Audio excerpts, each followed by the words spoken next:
too bad. I gotta get used to the pub. That's okay. So we got all this stuff. Okay. Yeah, it's not bad. With it being said, I will call the June 23rd meeting to order, and we'll start off with the Pledge of Allegiance.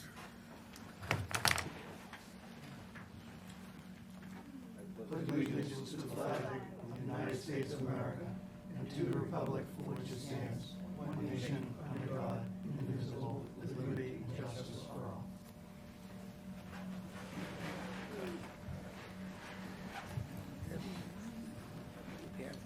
Approval of minutes. Okay, so we don't have any minutes ready for you guys. You don't have any minutes? We're a little behind. It's all right. Both meetings? Yeah, Oh, you sleeping? yeah, I'm sleeping. We'll start up with enforcement order 242-1766, 1600 Osgood Street. Okay, so just as an overview, Greg Hockmith with Williams and Sparagus is the erosion control monitor for the project. He goes out there usually on every Friday or after significant storms, and our field inspector accompanies him on every other Friday. So there were some areas along the erosion control line that were trouble spots that everyone was keeping an eye on. There was a blowout the week of June 9th or 8th that, you know, didn't quite get fixed by the time Taylor and Greg got on the site on Friday, June 3rd. Okay, thanks. Okay. Yeah, we had like, what, 2 inches in an hour or something crazy like that. It was, okay. So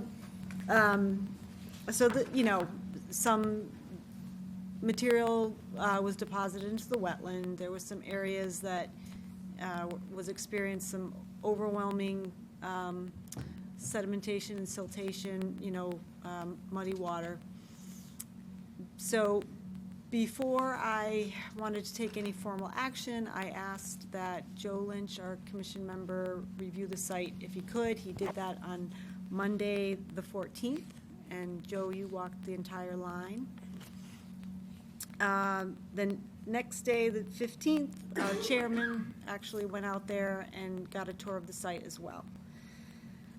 We issued an enforcement letter detailing some immediate actions that we would like them to take to address some of the failures, and then do some proactive measures. Representatives of the project are here with us this evening. Taylor, our field inspector, did visit the site this afternoon and reports an overall improvement in conditions. I can go through that if you want, but I provided that email to you guys. And so, you know, we're at the point where we can talk to the project team and figure out what's remaining to be addressed, if anything. I know that we did ask for some calculations for the temporary sediment basin that they developed through the process or through the project. It was sort of a makeshift thing that we recognized we needed something out there, but it may not have been sized correctly. So with that. Okay, well, I think Joe should speak, and then I should speak, and then if they want to add on, because if we start talking about the site, which is massive, we'll be here till Tuesday. Yeah. Yeah, and I think putting it in context is a very, very important thing to do. First of all, this is a huge, huge site, and when you get right down to it, under the storm event that the site experienced the problem with, that's a great early warning. It's not anything that's catastrophic. Every single one of the areas that were compromised, and really there were 3 principal areas and one much smaller area that were compromised, are all manageable. So given all of that, in the fact that the type of storm that hit is actually not so much exempt under stormwater, but actually offers great forgiveness.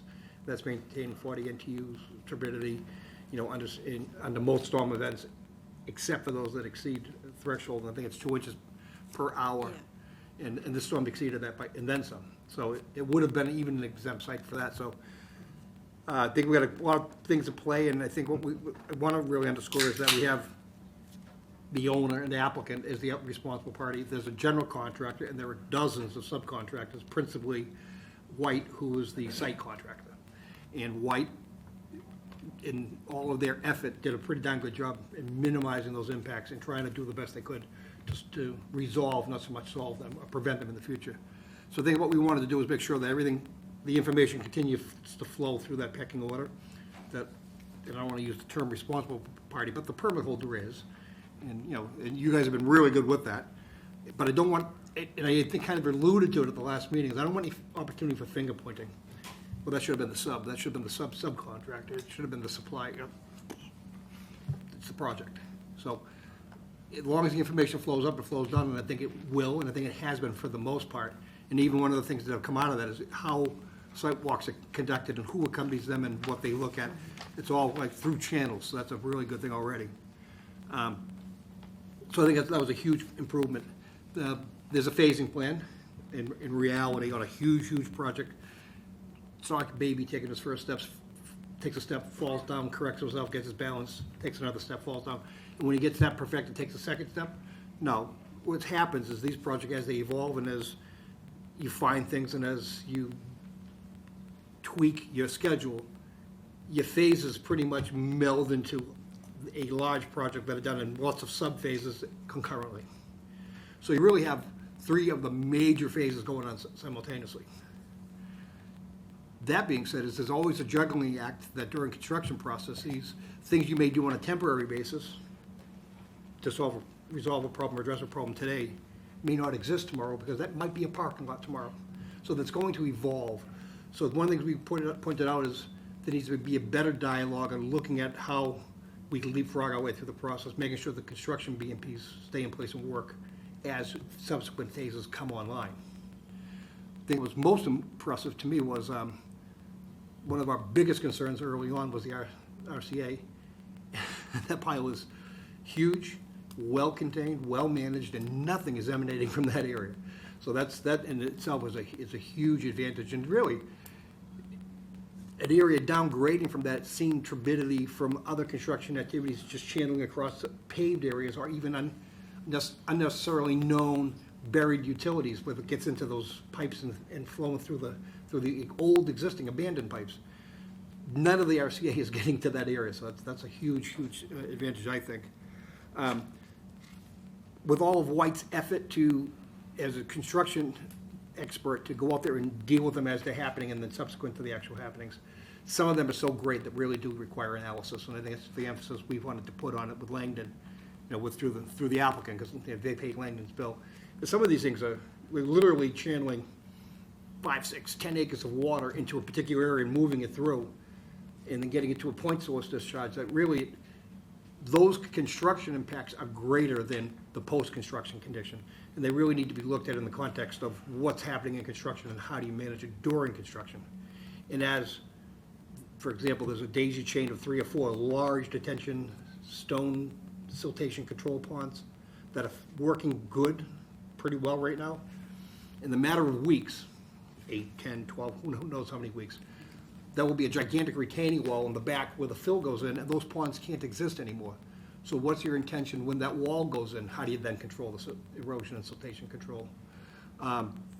Way outside of jurisdiction, typically out of jurisdiction, at the access drive up in the northern end of the property, if you consider this a counterclockwise loop, if you will, as we walked it, there's existing pavement. The solar field is partially on disturbed ground, the old ball field on the other part of the solar field's underneath pavement. It's some 600 feet away from a wetland, except the water from the area gets down into an area of dirt, flows all the way around underneath the solar panels, and the major breakout is a result of something that occurred 600 feet away that would not have normally been jurisdictional, but it is now. So we made a great emphasis on, that you need to control that. There's some room up there to do that. As pavement comes online and stormwater systems come online, that becomes a less of a concern, but it's all this interim stuff that becomes important. So that's where I think it can't be just good construction practice to go out there with a superintendent who means well and tries his best and does a pretty darn good job to boot. I think it really does need to be analyzed. And I think the context of the letter the outline that I've seen spelled out does a really good job in addressing those things. And that's enough. Like I said, then I'll pass it on. I went there 2 days after Joe, or 1 day after Joe, and they addressed most of the issues that they saw him or me. The breaking through of the erosion control by the solar farm. They were cleaning that up. They're regrading the road away from the solar panels so that it would go on toward the building, and they swale that side. So they would making sure that no water came on the other side. So that, like I said, they were addressing as they go. And then the pond, one of the ponds was, they found the hidden jewel. They found pipes all underneath the project lined with asbestos. So they had to do a whole different approach to doing the pipes. And just to put that in context, in the 60s, that was a high-quality material that you used for drainage lines and water lines. Back in the 60s, they were using asbestos as water lines. But not anymore. Of course. So- The fact they found asbestos isn't a bad thing, it's just... And it's right where, one of them is right where they want to build the big pond to hold most of the water. So they can't use it. And they're going down 30 feet. I mean, they're going down. And I was impressed. I went with Mr. White, and we must have spent an hour driving around. And he was showing me all stuff, and he apologized, and one of his supers that was in charge of the erosion controls and the water and all that Brian? was in the hospital with chest pains. And he didn't even know till like 2 days later. So, and like I said, I've been around for like 50 years, and this site is massive. They got a lot going on, and considering for what they got going on, I think they've done a really good job. So I think this letter is more to just let you know that we're here, and we're gonna watch, because, you guys have been around long enough. You let a project like this run away, you got a major disaster. We'll all be on TV. And we don't want that. And I don't see You this... are on TV, just like. Well, I know, but, I don't see this as a I runway. Different channel. mean, Channel 5, 7, whatever. Yeah, I don't see this as a runaway at all. I think this was a great early warning opportunity for us to, Yeah. everybody to get around it and recognize how to prevent it in the And, future. they showed me the inside the foundation, how we wanted it layered with this RCA, and you could see it, how they're doing it. And they're waiting to do the stone and some top on one section, but I was impressed. Jack? Yeah, I mean, I didn't visit the site, but I read all the background materials and looked at the pictures and all, and overall, it seems like the process is working. We've got an erosion control monitor assigned to the project, and he raised some red flags for us, got our staff involved, got our commissioners involved, and seemed to identify a potential problem early on. It sounds like the response was quick and good, and that's the process that I think we've laid in place, and we want to continue. But I think it's as Joe said, kind of an early warning signal that this is a very large site. It's very complex, and I think it's very important to keep this kind of process in place so that we can minimize, any turbidity in groundwater, surface water, any breakouts, nip it in the bud, and keep this thing under control. So I applaud the efforts, but I say we need to maintain them throughout this project. It's one thing I didn't report is that there was only one direct wetland impact. Everything else was buffer zone. The direct wetland impact is in a relatively flat, low meadow area. It makes sense that in the recommendation will be towards the Taylor and I conversed during the site, is in the drier season, mow it, clean it out, reseed it, and just leave it alone. It's minimal impact. Everything else is all buffer zone, just simply erosion controls were breached. Turbidity in the water column, again, was below 40 NTUs. That's just another indication that, better control before it discharges is going to be helpful. But even below 40 NTUs theoretically isn't a violation. Thank you. Al? I guess my questions are going to be a little bit different. My concern is with the timeline and the response time when the parties were made known. It's my understanding, and I didn't visit the site, but it is my understanding that from the time that the blowouts were discovered and reported and passed through the various parties and resolved was a matter of days, and it should not have been a matter of days. I don't care how big or how small the site is, it should be same day. Observed, reported, resolved, all in the same day. A matter of days, I think, in my humble opinion, is unacceptable. I'm sure they're doing a great job fixing up. They have no choice. They have to do a great job. So, you know, while I will not point the finger at anybody. I will say that if the timeline on reporting to resolution isn't tightened up, I would think that would become a bigger issue than the actual nuts and bolts of what happened. That's it. John? I also didn't visit the site, but, you know, I rely on the engineer's expertise and Lou's construction experience in this kind of regard. So the fact that you guys come back with the information you have makes me believe that you, the folks and the applicant, are prioritizing the order of conditions and the wetlands out there. And I want to see that continued. And if it isn't a priority, it will be a problem. And that's what I was thinking when I heard you guys, and then I heard Al's statement afterwards, and my reflection is still the same. You know, if there's an issue with trying to, you know, report it, I would say observe, report, and then at least report. And then we can talk about what to do afterwards. I do think that needs to happen very quickly, and that's part of prioritizing that I talked about before. I know that, you know, I'm not in construction, but I've seen some projects, and, you know, I know that there are you prioritize things in a certain way. Things have to be done on a timeline, and, you know, certain things can fall by the wayside, and an order of conditions and trying to abide by them can be one of them. And this is a huge project. So if everybody's mostly on the board that was out there thinks they're doing a great job, I'm very glad to hear that, and I just want you to keep it up, and please prioritize your obligations. Thank you, Sean. Tony? You know, anytime you have that much bare soil, exposed soil, you're gonna have issues, and I think it's like Joe said, it's whether you stumble and get back up, or if you let these things keep compounding, and I think Al does make a good point as far as the response time, and I just like to throw out there, one of the things that we have been starting to do on order of conditions is requiring a reserve amount of erosion control product on site. I mean, I wouldn't look to guess and tie you guys down to an amount, but maybe their engineer could come back and say, gee, we have 5,000 linear feet of erosion control out there, maybe we should keep a couple 100 feet and some blankets, so if there is another issue, we can respond to it quickly that same day by getting some more erosion control product out there rather than having to wait or search around. That would be my only. Excuse me, that was always boilerplate. Yeah, we do. We always require reserve. We do have reserves. That was And boilerplate. That's part of why. it- We do. And that's the reason we do it, is so it and- can be same-day resolution. Right, I mean, we didn't catch up with the erosion control blankets, but we've got lots of stock out there for sure.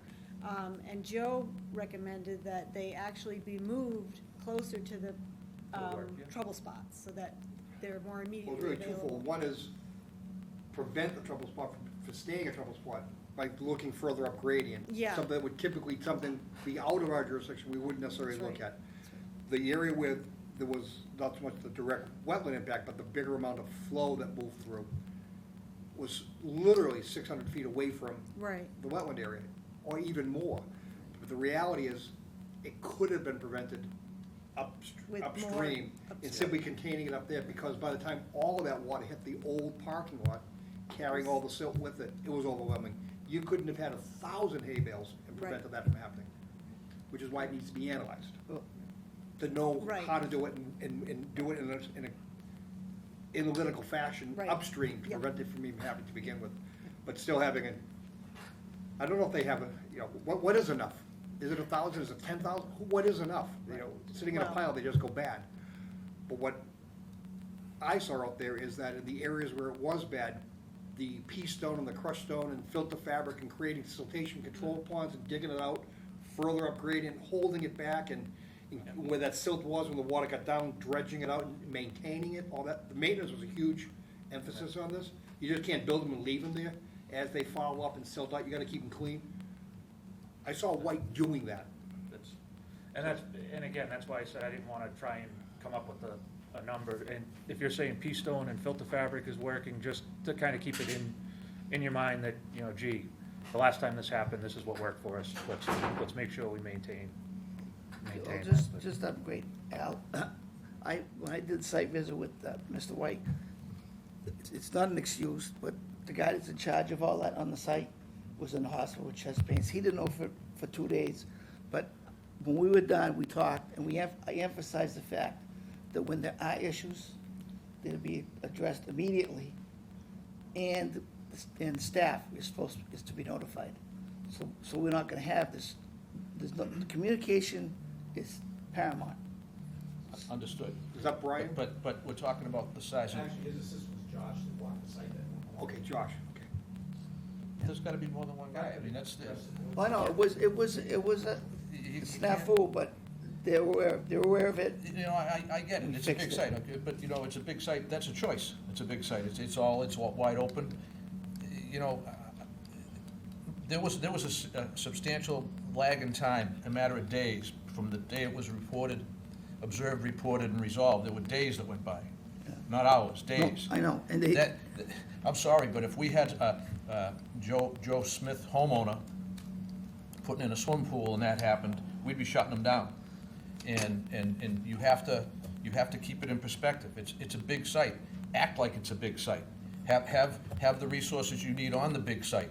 Don't tell me how sorry you are and it won't happen again. I've said it 1,000 times at these meetings. I hate the word oops. And it's a big site. It's your site. Own it. That's all I have to say. okay, thank you. Did you guys want to address the board? Sure. Yeah. So I'm Mark White with DW White Construction, and I'm the owner of DW White. We are chosen to do these type of projects because we think we're pretty good at what we do, and in general, the public thinks that we're pretty good at what we do, and people like $1,600 good, Amazon, or we want to call, we're on a select list of what we do. And quite frankly, we're here because we failed, and whether apologies are sorry or anything like that, none of it fixes that problem. I can say that we surely try not to make those kind of mistakes. And Brian is an experienced superintendent of over 40 years, but things sometimes happen, and we're human. But I think we're as good, if not better, than any other contractor of our size in the state, and we respect every one of your opinions. Commissioner Lynch, I think you're entirely right that these sites are fluid. Phases run together, things change. I was with Greg today, and Greg pointed out to me, he says, geez, I was here a week ago. I can't even believe what's happened in a week. There's 32 pieces of earth-moving equipment on that site. So we can move a lot of things, and things change quickly.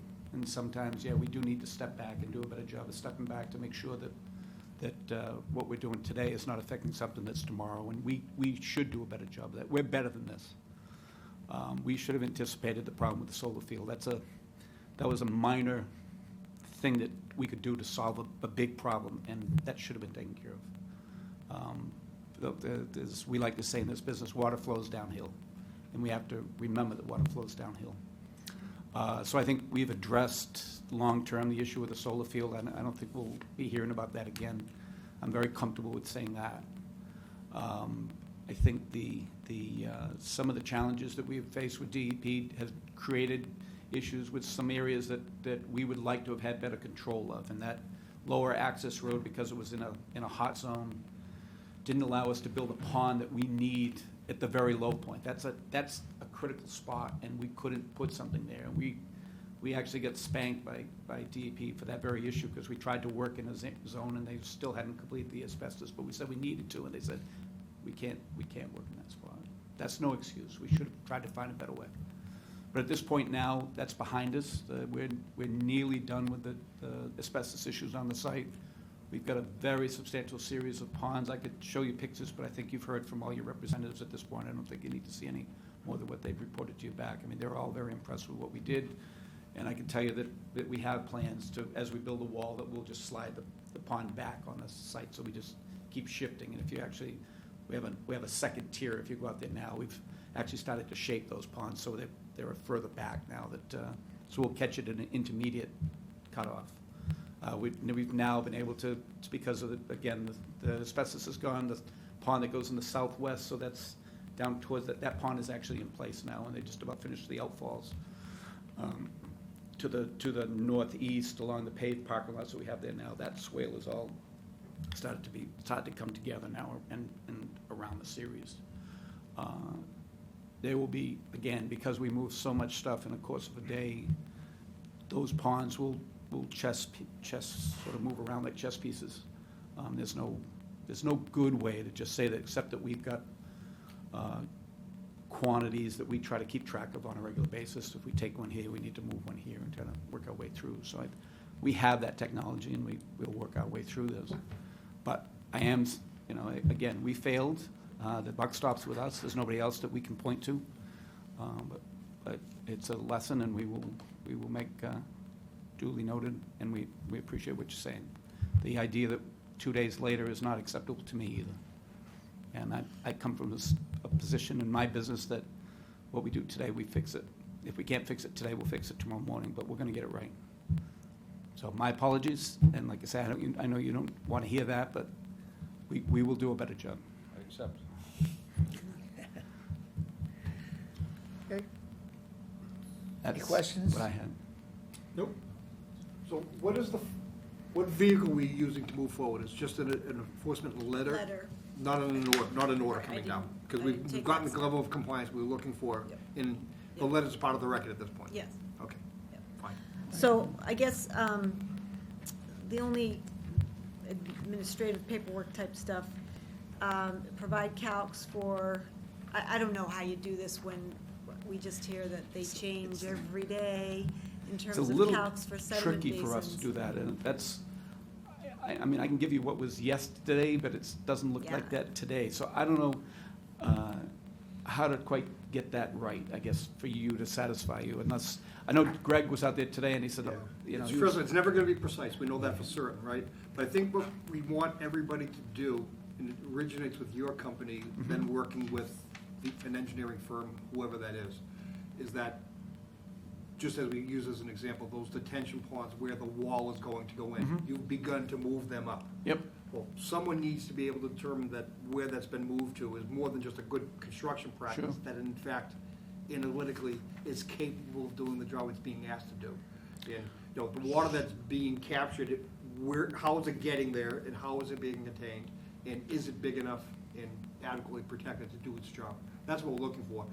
Won't need to be precise, but I think it needs to be done sequentially, that as you foresee the abandonment of a particular construction BMP and reemployment of a new one, that someone analytically says that new one, we agree with the concept and the theory, and this is how we prove it's gonna work as best it Okay. can. that's fine. That's what we're looking for.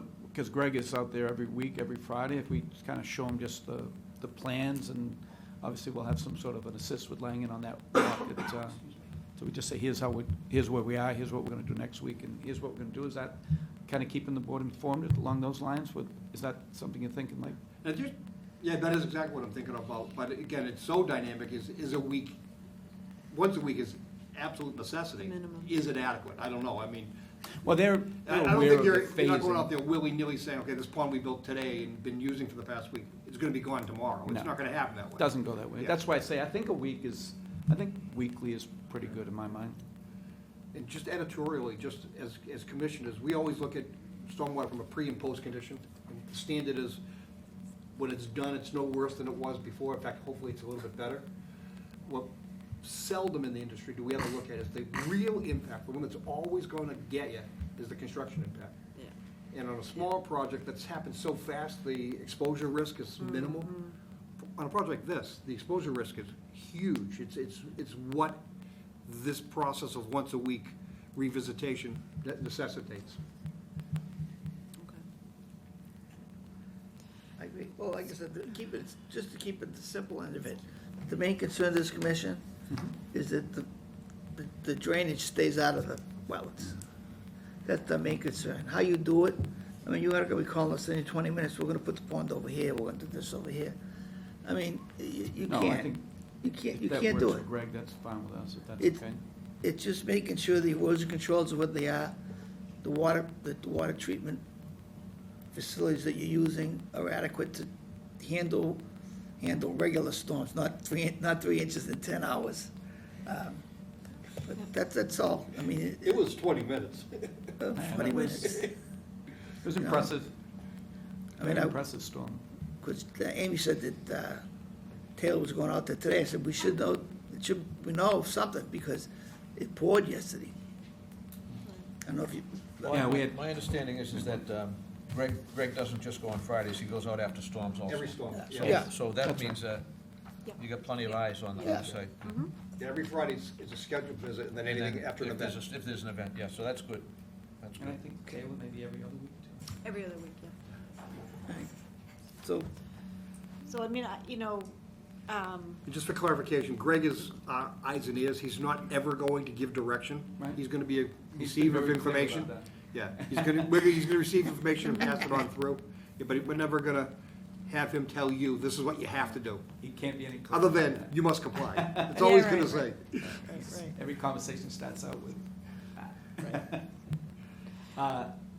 Amy, from a standpoint, one of the things that, I guess the good news, or bad news is, that the silt that did get into that wetland area, we found actually on Google Earth, because we found, when we started to clean that up, we found there was actually riprap under that. So there's a riprap channel that extends in there about 60 feet. That's, It all along the western perimeter. yeah, so that thing actually goes straight ahead, so when we went to go in there, they wanted to refer it back to you just someday when you can do a visit. But the suggestion is to clean the riprap swale out that was there, because that's where all that silt actually ended up. It's, You mean the southern stream? Is that what No, you're this talking is about? actually on the side of that The access western road. side? Yeah, Yeah, that little see access See the road. building? Yeah. See the three yellow Yeah, dots? yeah, It's yeah. the one, it's the middle of the three yellow dots. And that wet area, Yep, Yeah. historically, yep. and I kind of was going back to the 60s as a kid, when we used to have events back there in Boy Scouts, that was a detention area. That was a stormwater area Yeah. back in the day. That was an open pond. Yeah, It's kind of. clearly a wetland today, Just clearly a is. second approach. Okay, so that's that area right in the back. So that's the riprap. Oh, yeah, okay, yes. And that runs yes, along the whole yeah. perimeter and Taylor- over towards Taylor that brook. pointed that out to me. So that's what that looked like from Google Earth. Yep. That's the riprap channel. Yeah. That's where that was. So I think that makes the most sense, is to clean that out and put it back to its effective use. Yeah. And when it's dry. Right. And it's so flat, the water's not moving through there too fast. It's not Right. migrating any further. No, I agree. You don't want to go in there until it's dry. But that would be my thought, is to clean it out back to the riprap. any other questions? No? Okay, so I guess, you have any questions? No, I appreciate the So- time tonight. I'm sorry to take up your time. That's okay. Like I said, it's a big site, and we had a little communication breakdown, but we're all on the same page now, so it should be fine. Thank you. Thank you. Thanks.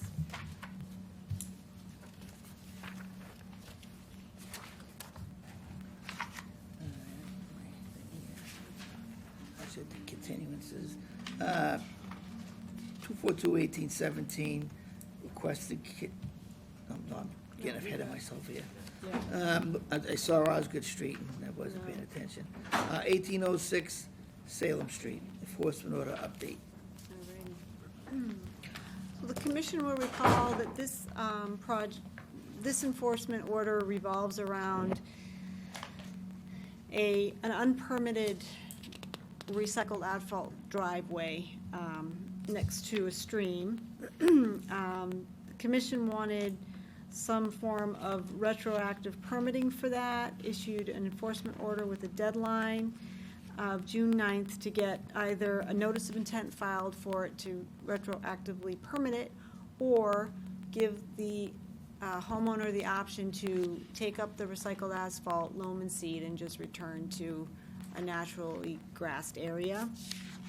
Mr. Diamond, the owner, he was scrambling to find a consultant, an engineer, wetland person, with the backup of almost every firm that he called, he was able to secure Andover consultants to do an existing conditions plan and get the wetlands delineated. So we received that last week, or early this week. And so Mr. Diamond is here this evening with his attorney. They're asking the commission to consider a couple of different options per their email. Okay, so the first option that they're looking for the commission's blessing with is to leave the driveway as is, and restore all the area that is around and beyond that asphalt driveway with loam and seed, and then complete that work by July 15th and have Andover consultants verify and certify the work, and ask that the fines, the commission voted to issue fines if the deadline wasn't met. So asking to forgive the fines. The second option, if that's something that you're not in favor of, the second option would be that Mr. Diamond would remove the wrap, restore it with loam and seed, and be done with it, but asking also that you would reconsider the fines. I visited the site today to review the wetland line. It was done by Leah Basbanes. I do agree with it. It's right about where I thought it would be in terms of my measurements. I thought that the closest point was about 28 feet, and that's reflective on the plan. She did a couple plots at wetland flag 4A, because that's where it flattens out, and I did agree with that. So I think the wetland is fine. And the area of disturbance is starting to grow back with, weeds and stuff like that. But so that's where we're at, and so. Okay, thank you. Joe? Yeah, I think a couple different levels. One is the fines are always the vehicle by which we get everybody's attention, and with the full intention of if we don't get action, we levy them. But it's always in order to get compliance in the end, and the fines almost become tangential depending on that performance and reaction time. I think initially, when this was first brought to our attention, the action was pretty quick. They stopped work and they stabilized things and they put erosion controls in. It's been a long time since then, and I'm very sympathetic to trying to get consultants and contractors in this day and age. It's just damn near impossible. It's very, very, very long, drawn-out process. But the reality is what we have is an activity that took place that if they had come in and filed a permit, we probably would have said no. So really, I think the suggestion that the driveway stay is something that's off the table for me. I think it needs to be taken out and restored. There was some question early on whether there might have been a driveway there, and looking at some of the historical record from Google Earth and Street View and the various forensic means that we have. So It may have been an area like my side along where I parked my boat. It may have been used as a place to put things, but I don't think it was ever anything formal. So I think that the burden hasn't been overcome, that was a prior driveway.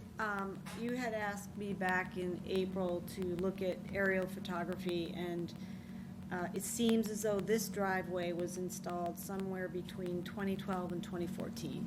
So it was obvious before that people were parking there. You could see tire, the tire, but the actual wrap came sometime between 2012 and 2014. So, and I believe Mr. Diamond bought the house with that wrap condition in place. So what we did is shut him down for trying to expand it, but what we have on this plan is what existed. So the plan now accounts for What existed in. the old violation, Yeah. not the new violation. Not, Let's leave it right, at that. right, what he bought. Yeah, It reflects what he bought when he bought the house. and they were able to determine this Andover consultant plan that shows ground asphalt, that's the limit of what That he is the bought, limit of what was there when he bought it, not what's there now. Got it. right. Okay, I So- understand that, I'm all set. Yeah, Oh, wait, I misunderstood you.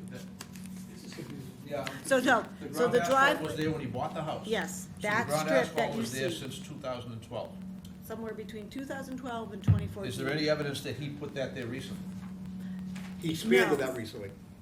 He That- tried, yes. that was a That's- violation We when he shot him was down there. for Where is expansion. expansion?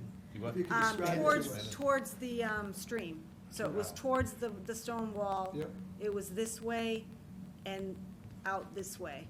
The way this ground asphalt is laid out here, it looks like it stops well before any garage or anything like that. There is no garage, it's just the side of the house. Gotcha, okay. It's just a parking area. Yep. Yeah. It's a I parking And mean, it area. got they have expanded a- towards the yeah. street.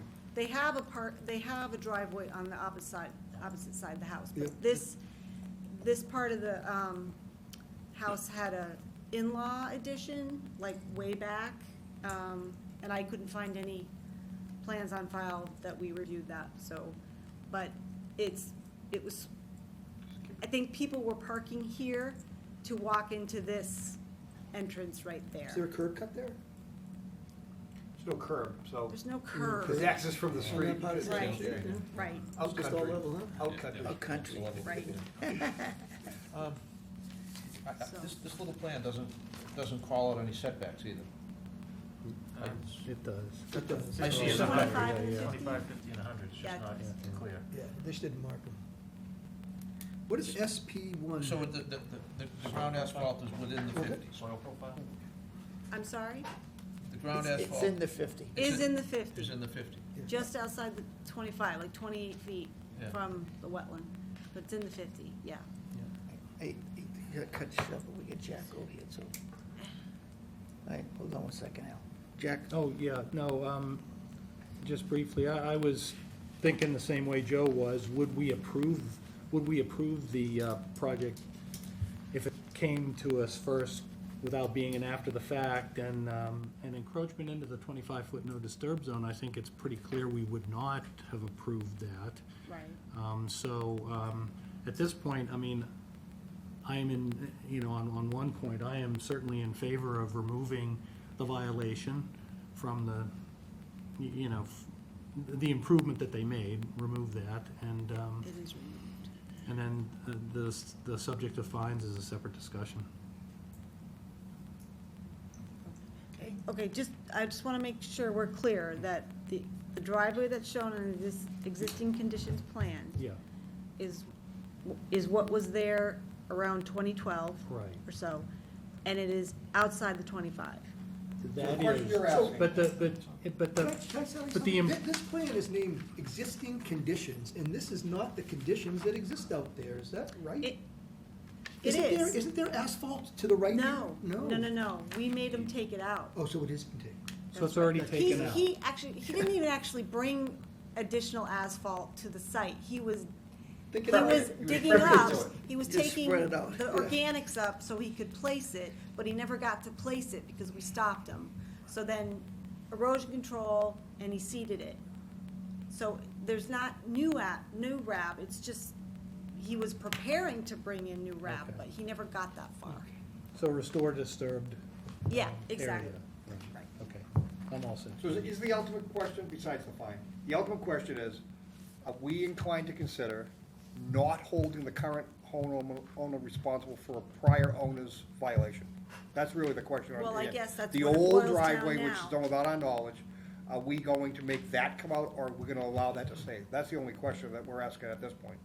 Because everything else is in. I think so, because everything, he has complied with everything that we've asked him to do so far. All right. Well, my thing is that we allow driveways in the 50. In the 50. This is totally, This is outside of it. We allow driveways in the 50 when there's no feasible way to put another driveway in there. This driveway's not even connected to anything. no, So it's more of a It's parking right. lot than a Usually that driveway. necessity is to get to a garage. But, well, in his defense, it was there when he bought the house. Yeah, he's got a retaining wall there. But is it a violation? Yes. Yeah, he's got a retaining wall there, which is, This piece that's labeled. It's just a field stone wall, it's not a Yeah, retaining it's wall. still, it's a It's a barrier. Physical barrier. That's the only issue I have. I'm still confused, guys. Okay. Okay. I'm the slow kid tonight. That's okay. So on this Andover consultant's drawing, Just funny, I was gonna. The area that's described as ground asphalt, Yes, was that the 2012? yes, That was 2012? All set. That's the current condition. And but that's the way he bought it, and that was done by the owner? Yep. Okay. yes. Sean, you have any Yeah. more I questions? don't have any questions. Tony? And it's outside of the 25? It's out, Yes. yes, Yeah. All right. okay. I'm okay with it. Yeah, that's, I'm okay with it. I'm not, Okay. You too? I'm not opposed to it. he's restored it, it's back to how he bought it, I mean, Yes, it's kind of the same mindset. It's back to the original conditions. It's, With the understanding, no expansion. I mean, Right. No, Yeah, we're all on the same page. absolutely that's not. it. We're You're not- stuck with what's there, we're not, yeah. without a permit. I'm not talking about Not an inch expansion to the future. right. Right. Yeah, I'm not talking about Or a step in any forward. direction. I'm just saying, you know, that was the way the house was when he bought it. Everybody's telling me that. All right, now we have one more issue to talk about, and that's the fines that accrued, it's rather large. I agree that it was difficult getting engineers, whatever, but almost a year. Yeah, but I think that what I recognize at the very onset of all of this, there were actions taken immediately by the landowner and stopped the expansion, didn't bring in the wrap, stabilized it, the things that were done immediately at that time, which in essence showed good faith, all in his interest of looking to potentially take it further, was where the engineering delay took place. It wasn't like he waited till this past spring to do all those other things. He did all those things almost at the beginning. Yeah, I mean, the most recent, he acted on the most recent enforcement order. Which was when? We issued that in April, Last year or this May? year? Well, there was last year that we said, file a notice of intent. Right. Because we were of the understanding that he wanted to expand, he wanted a larger But even back then, driveway. he stopped the work and He stabilized did, it. yes. And He put the didn't erosion do controls in. anything, right, exactly. So my point He is did- everything he could have done within his power to act upon it, he Right. did immediately. Mhm. It was only that he didn't get the NOI NOI in in. because of the engineering delay. So I think it's, things that were under his control, he was able to manage and take control of and perform. Things that are out of his control have only come into play recently. I'm looking at everything we would normally expect to get the attention was done and accomplished, and the fines, I think, are superfluous at this point. I'd be willing to waive fines. Did he file anything? Is there a filing in front of us, a retroactive filing? No. There's not. We have an existing conditions plan, Yeah. that is what we have. That's what he was able to get together. So no retroactive IDA or NOI has been filed? No. So perhaps a good compromise would be that the fines, if we were to assess any fines, they would be what a retroactive filing would have been. If we would require so if we were gonna say to him, you gotta file a retroactive NOI and that's gonna cost you, I don't know what, how many $100? The fee would be $330. Okay, There's the fine. make that the fine. And then this becomes part of the record, And and then this there's becomes no a RDA. record drawing, there's and no it's, RDA. and don't take one step in any direction. I completely agree with that. It's out there if anybody wants to. They have in the form of a motion. So I'll make it as a motion, but I want discussion. I don't, Well, I just brought the fines up, I I have nothing to discuss. Tony? Yeah, no, that's, I was gonna say, Amy and Taylor obviously have considerable time invested, so a nominal fine would kind of make sense. And rather than have them pay the expenses for engineers to do additional work and file something, I think that's a pretty good compromise. Jack? Yeah, I agree. I'm with the board. All right. so that's my motion. Second. Oh, good, check on it. Okay. All those in favor say aye. Aye. Opposed, that's unanimous. So I know we had a lot of heckling back and forth there. You understand what we want? Okay. Yes, we accept. I was slow, but I catch up afterwards. We thank the commission that, All right. So in the meantime, I think the area could use a little more seed, it's getting there. It actually, can I bring loom in, because it is lower, Yeah, it's lower What do you than the think about existing. that? It was cut down about. yeah, it's a little lower. 200, 300, I mean, yeah. it's Let's more look. like it's populated with weeds. It's just all weeds there. But still under the original, Yeah, we did really want to. original enforcement order required that Maybe, be. maybe an enforcement order for restoration of the disturbed soils. Okay. Well, it's already in the Friendly original. enforcement It's order. already in the original It plan. is, Already yeah, have we one wanted to with return to their So that's still original in place, condition, though. yeah. It's still in That still place. allows Yeah. them to do that work. Okay, Okay. all But I right. think he still should run it by you Oh, yeah, no, before he does it. you know. contact me and Restore it to we'll coordinate. pre-construction But I think, conditions. okay, so right now, it's mowed lawn into the 25. Well, that was when they took that picture. It's, Yeah. my understanding is you're saying it's lower, and because you haven't replaced the loam, you're just getting weeds that are growing in Yeah. the subsoil. Right, right. So is there currently any part of the lawn that's in the 25, any part of the 25 that's being maintained as lawn? Looks think like- yes. Looks like Yeah, I about would half. say It was right yes. up to the wall, right? Yeah, Originally, and it always was. and always was. Yeah, but those houses were built in the mid-eighties? 1980. All right, so we'll just have him coordinate So with allow Amy. for import what's to of be loam done, and seed And, in we'll the go from depressed there. areas. There already is an enforcement order in Um, place. And then a fine of 300. So do we, Yeah, in the original. do you wanna make a And date no set to expansion of what you've got. A date for, to find it? Is Well, there the going to be fines any there. more work That- to be that's done a by filing. Andover I mean, consultants? yeah, You mean a date I of don't think so. restoration for that? We don't need any Who follow-up wants to with put Andover Andover consultants, do we? I And mean, No. Okay. No, I think if there was any further debate of expansion, of additional work Yeah. besides simple restoration, they would need to be on board. The existing condition plan that they provided for the it's file very as part of the informative, enforcement, yeah. that served its purpose. I don't think we need them for anything else, so long as all they're doing is It's restoring just- lawn area. just lawn, okay. But the enforcement order includes the fee or fine, however you wanna say it. Yeah. Correct? The loom, and so the lumen and all that stuff can be still under this Under the- enforcement, yeah. under this enforcement Yeah, order. right. So we don't have to get another enforcement order. This will all go away, but we need a date. Don't you think we should have a date? Yeah, sensitive? yeah, yeah. So we need to extend the date of that enforcement order. That's the only action we need to do, right? Yes. Yeah, Right, and yes. rescind the Right. fines.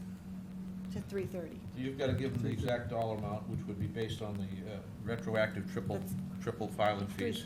330, I already know what it is. Okay, so you're giving them that, and we give them a date certain to be loomed and seeded and done. You guys threw out July 15th. Is that still doable, or? July, yeah, I would say at least, maybe up to the first week of August, just depending who I can get in. I was gonna say September 30th, let it get through the growing season, if he has to reseed, give it to September I was gonna 30th. say October 1st, but yeah, same. Same premise, they have to reseed in Yeah, the spring. trying to in the grow fall, lawn they in do it. August is not fun. So it seems to be the consensus to September 30th. then. Okay, so September 30th. Okay, so someone motioned, and then, was there a second? There was a motion and a second, That was all in debate. and it was all discussed and debated and agreed to, Okay. and I think it was, pretty sure it was unanimous. We haven't voted yet. We haven't. Uh, Let's vote. Well, just one more thing. If it's not done by September 30th, Yeah. then we'll rescind the fines from today. Start them all Start over again. fines Well- today.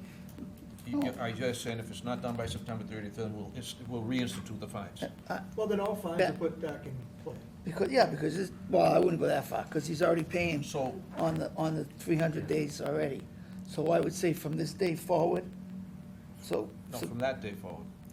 so from September 30th Yeah. back to today. If it's not done by September Well, 30th, if you're saying if it's not by the 30th, then it's retroactive back to today? yes. Wow, okay. That's why I That's think. motivation. Not motivation, not That's that we're trying, motivation. I'm not trying to penalize you, but the only way we ever get anything done There will be no is by fines, 'cause they're gonna do compliance. the work, they will do the Yeah, work. just get it, Yeah. just get it done. Yes, we will. That's all. Just get it All done. right. And obviously, No alibis, just get it done. And just a wise word, not that this will ever come into play, but if you find that you're coming across that date and you aren't going to be able to achieve it, communicate with Amy. Yeah, don't come Hopefully that to, won't be the case. don't come to the meeting and No, say they're you gonna could get it fix it. No, I know they won't. They're but gonna get it done. We always like to keep something in the fire. All right, thank you. Thank you, gentlemen. We didn't really, So, Next we one. didn't vote yet. I know. All those in favor say aye, I'm sorry. Aye. Aye. Opposed? That's unanimous. It's unanimous. Sorry. Feelings. Got a lot of I time. had a feeling. We got a lot of continuances. Um, 242-1787, request to continue to July 28th. So moved. Is this 1787 or 1817? 1787? 1787, so this is, Ah, that's funny. Transposition and of is cool. why are we moving this one again? So, we have, the airport has been working with Stantec for a scope of work for the drilling operation, or the boring operation. So, we literally, Mike Miller just shared that with me today. So, there was no preparing to discuss it, but, so that's, I'm gonna share that with you and, the subcommittee, to look it over. And, they still have to go out for the RFP and all that, so, but they've got Randy Christensen on board with a scope and his oversight, and I know that, we got to coordinate with GEI and all that, so things are moving forward, so I was surprised to even get that. Okay, so you feel confident? that I things do, are moving yeah, I think, forward? yeah, It's just not a stall? yep, yep. Thanks. I move that we continue 242-1787 to July 28. 28th. Second. All those in favor say aye. Aye. Opposed? That's unanimous. Next one is 242-1817, request to continue to July 14th. 14th. So moved. Second. All those in favor say aye. Aye. Opposed? And that's unanimous. I'm gonna get the continuances done. 242-1810, Osgood Pond Dam, request to continue till July 14th. So moved. Second. All those in favor say aye. Aye. Aye. Opposed? And that's unanimous. The other, next one is 217 Gray Street. Yep, so we need to continue that as well to the 17th, to the 14th. We don't have a DP file number yet. So moved. Second. All those in favor say aye. Aye.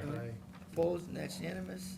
And the last one is 242, no DEP number, Great Pond Road Bank Stabilization. Okay. All right, let me pull up the plans here.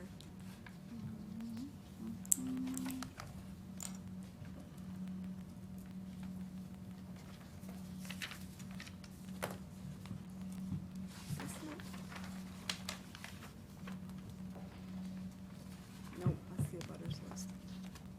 It's not. I think the plans are at the bottom. This is the entire package. Just trying to get.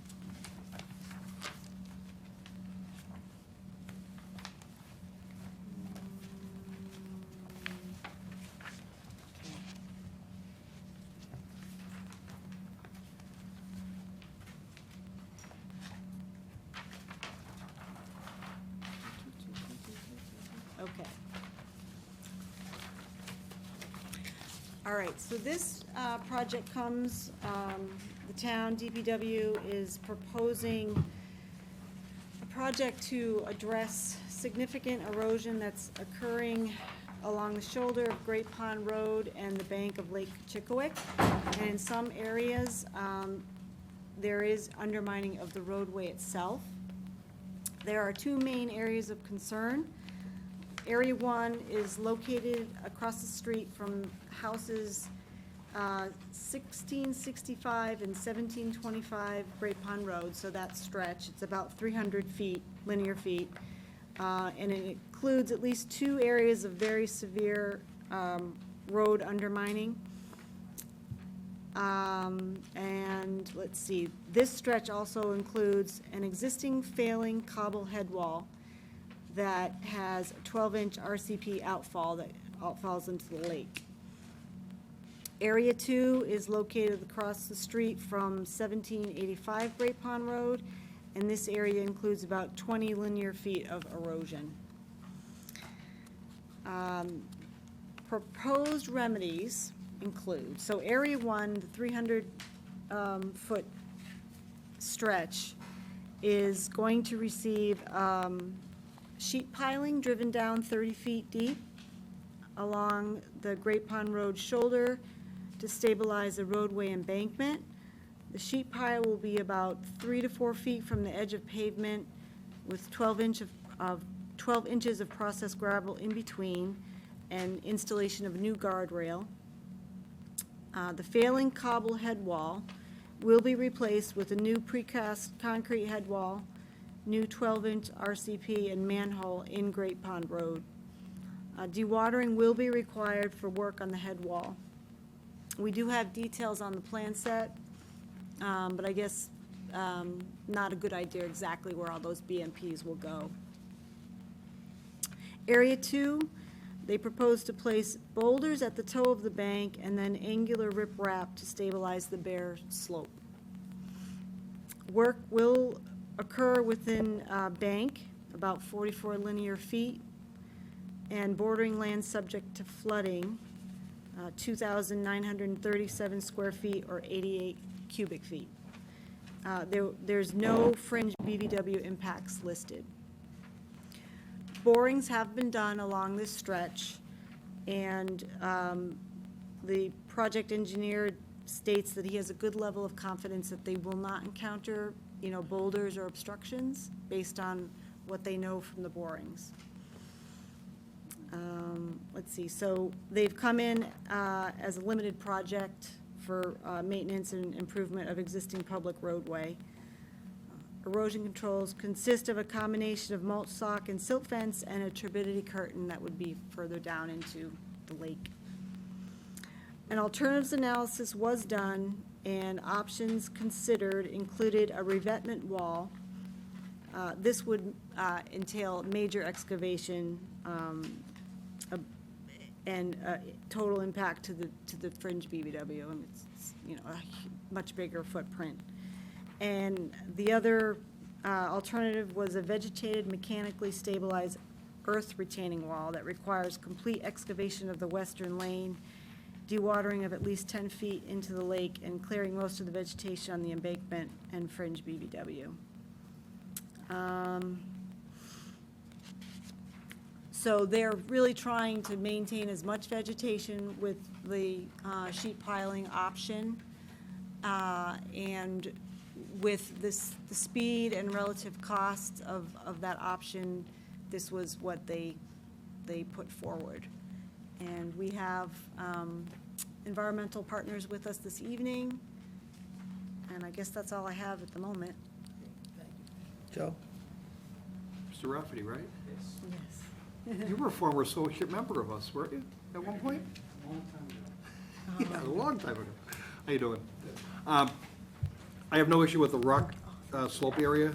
I have questions regarding the sheet piling area. So given the upgraded, which is the opposite side of the street, the upgraded slope, which is pretty well-drained gravel hill coming down towards the lake, the sheet piling for a stabilization perspective works fine, but it acts as a cutoff wall for groundwater migration. Do you have any feel for impacts on the opposite side of the street by holding off that groundwater migration? Does it create a ponding condition on the opposite side of the street? Does it compromise the drainage in any way? Well, there's two gaps in the wall, one right at the outfall and one where there's some trees we don't want to cut the roots from, so we do provide path for groundwater.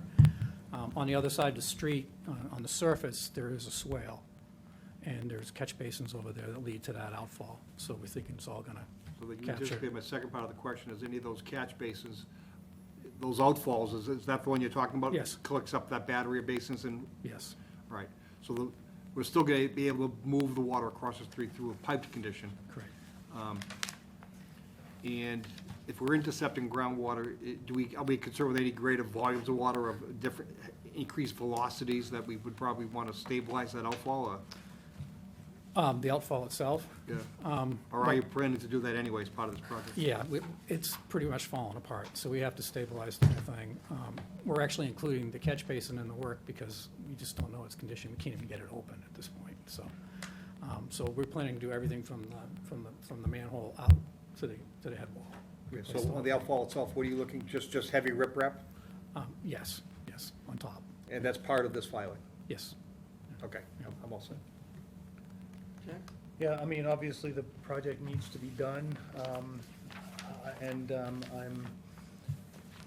I guess I'll just defer to our construction and engineering guys, civil engineering guys, to say that the alternatives analysis makes sense, that these are the right methods to use in this application. So that's really all I have to say. As far as the water supply, I think the sheathing would be the best alternative, because if you have to use the rock way, the slope, there'll be 20 feet in the water at least. So I wouldn't be in favor of that. I'm trying to protect the lake as best as we can. Sorry, if you don't mind, I don't think it's preventable, only because they're working below the mean high water in Lake Achitchewicks and Great Ponds. You would need a Chapter 91 license. It's a bigger deal, much bigger deal. Do the Filling work in for that later. versus yeah. this. That's Okay. right. And we discussed that on the site, yeah. My thing is, I would put out there, I don't know if we need a third-party review on it, because to me, it's the lake, and I just want to make sure that it's, because that's the only reason why I got on this commission, was to protect the lake. I think if we were altering drainage patterns and try to, depending on the first question that I asked, if there wasn't a swale, there wasn't drainage system, and there wasn't an outfall there, if they were all proposing new stuff, I'd say, yeah, probably. But simply reconstructing what's already there and, to open up an obstructed pipe, I don't think it's necessary. If you say so. I would, but at least I'd like to see the plan. And what I'd like to do is see the estimated cost of this project, so we can base our bond accordingly.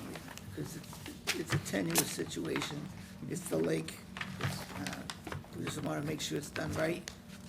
So at some point, we can get an estimate of cost of the project, so we can base our bond on. I think that will be a good. When you say the plan, something more than we've already submitted? C2? Yeah, we basically have a construction, it looks like a bid set, or at least the plans for a bid set. It's pretty close at this point. It's pretty close to being biddable at this Yeah. point. C2 and C3.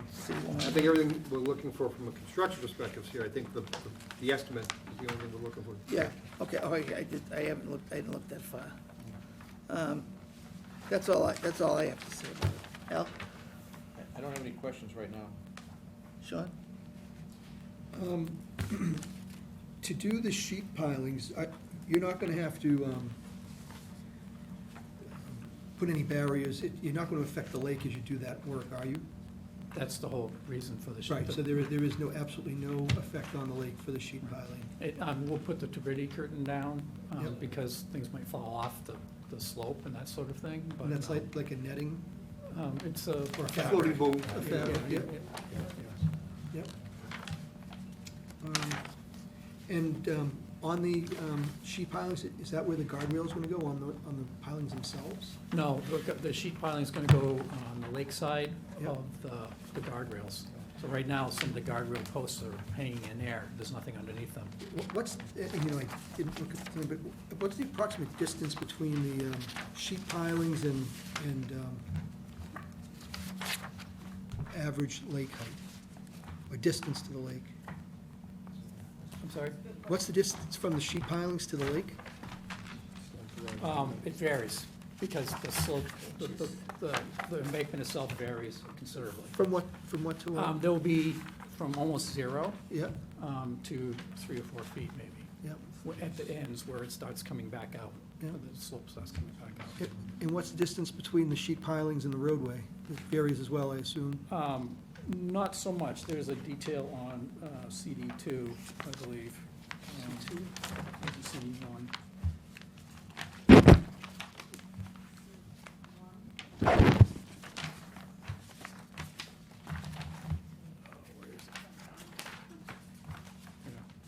We'll find it.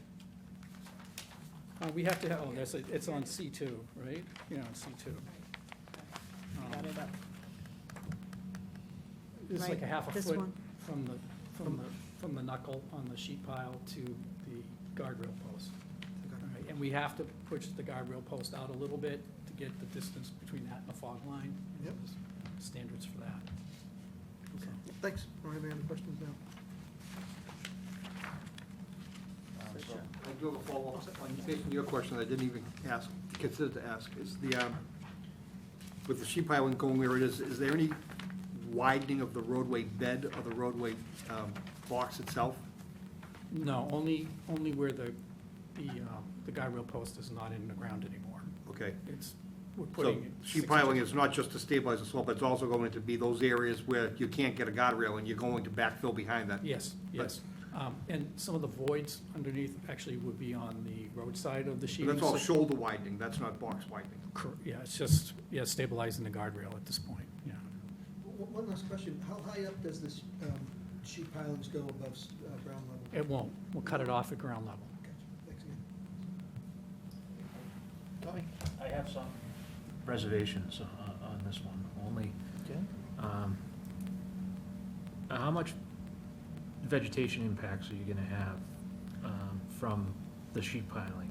You know, you're gonna be, there's quite a few mature trees along that whole string. You're gonna be cutting off the root zone of half of those trees, so you're gonna cause more issues by killing off those trees in the future, having them end up in the lake. That's a good point. And then, from a roadway standpoint, we have some provisions for groundwater migration, but if you're blocking what's flowing through the subgrade on the gravel on the road, you're gonna start getting some major frost heaves there. Just some, and I had experience with this, that's the only reason, It sounds it like came you back do. to bite me on that. So we tried to save a retaining wall that was failing, put the sheet piling behind it. It trapped the water below the gravel behind it, and then what you had was, the water was all pooling right at that retaining wall, and then the first winter, the freeze-thaw cycle, you had this line, and now you have spalling pavement as an issue. I just, part of me, and I'm probably in the minority, is if someone proposed this type of construction as a private developer, in the watershed, we have provisions for geohydrologic studies, that sort of thing. And maybe that's your area of expertise. I'd just like to know that the effects to groundwater flowing into the lake are somewhat considered and not gonna be an issue. And I didn't read anything about it in the report, and I know we get a smaller version of it. And that's my only concerns, and there's no file number yet, so it's not like we're gonna close it tonight, so It has just to be things. continued, yes. Yeah. And Tony, my concern was the cutoff wall aspect was exactly that, but I wasn't even considering the winter condition. Yeah. You're absolutely right on the front. I have some fear about it. I also have fear of the road falling into the lake, which is also a bad thing. I just think that, Garbage trucks going in. just Again? make sure that we have the best solution is the only thing that I'm putting out there. I appreciate that. So there are 2 gaps in the wall. One where there are trees, so we're not cutting the roots. And most of the other locations, I think on all the other locations, there are no rooted trees left, because All right. that's why we're putting it in. So the sheet piling is gonna be, it's about 10 feet from the road to the lake when it's, when the shoreline's exposed. So we're going to 30 feet tall, 20 feet embedded. So groundwater would have to go through the 2 locations, providing gaps and around the edges, yes. I guess the last thing, just checking my notes, it looks like there were borings done, so 30 feet, there's no ledge or anything where you'll have entrapment or anything. No, we didn't, we went down 40 feet to make sure, and it didn't hit any ledge. And you can also look at the embankment from the lakeside and see Yeah. what's in the ground, it's cobbles. Yeah, there's some erratics out there, but nothing, Yeah, we had some houses, Tony, that were built on that upgradient hill. There's good sandy soil cut into that hillside with upgradient. but that's what concerns me on the groundwater. With the end. water moving, the water's moving readily. Let me ask you this, Bob. Does it just make, given the overall scope of this project, does it make more sense that if you're doing some drainage work to begin with, that you do a sub-drain on the opposite side of the road to intercept some of that groundwater before it gets under the road and get it into that pipe? It expands the scope for certain, but I think that, something I think you might want to talk about at the next meeting. We'll definitely look at that. We do have a geotechnical report. Okay. Our geotechnical engineer put it together. And that's That wasn't part of the NOI? No, it's part of Okay, our good design. point. I didn't think We so. didn't submit it. We can submit that if It- that's of interest. It'd be nice to see, just to, Yeah. see where you're encountering Yeah, it water. gets into the design standards of the sheeting and so forth, Yeah. based on the soil loads and so forth. We'll look at the hydrology, and when we come back, we'll make Good sure we things. have an answer for you. Yeah, maybe you could, where it's sands, you probably have your groundwater levels. You know, maybe my concerns aren't valid. Maybe you could just take a look at a reference well, maybe take a look at the Frimpton method and say, you know, gee, based off of the fluctuations on the Frimpton method, it'll never get up to the sub. Yeah, So from the there's- borings right now, the groundwater level, we did them on that side of the road by the Yep. lake. Of course, they're at the lake, right? Yeah, no, That's, but we are going below the lake level, so we'll look at that. Mr. Chairman? Yes. I'm going to ask the layman's questions, because I'm not an engineer. So I'm going to ask the questions that an engineer's not going to ask you. I thought you already did that. Did you already do that? There are more? I played a doctor on TV. So, we all understand that a roadway is not a naturally occurring substance, that someone had to build that roadway there in the first place.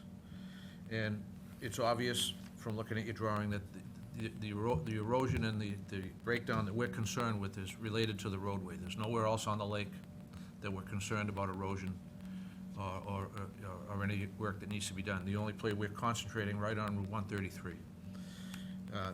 Whether there's erosion elsewhere or not doesn't seem to be a concern, because we're worried about the road. It's about the road. That, I mean, yes. that has to be, I guess what I'm asking is, that's what's driving the project, is the fear that the erosion will at some point deteriorate and destroy the road. Correct. This is not an erosion control project, and it's a road saving project. So with that understanding, I have two questions. The first question is, would this qualify as an emergency certification? An emergency, it's a roadway that's failing. Yeah, but it has to happen because of a catastrophic event, and you must carry it out and complete it within 30 days. Okay. All right. Question Thank number two, what if we do nothing? What if we take no action? And then parts of the road will fall into the lake. See, I guess that's where I'm going here. It's like, so we really have no choice. We have to take action because the road is going to deteriorate.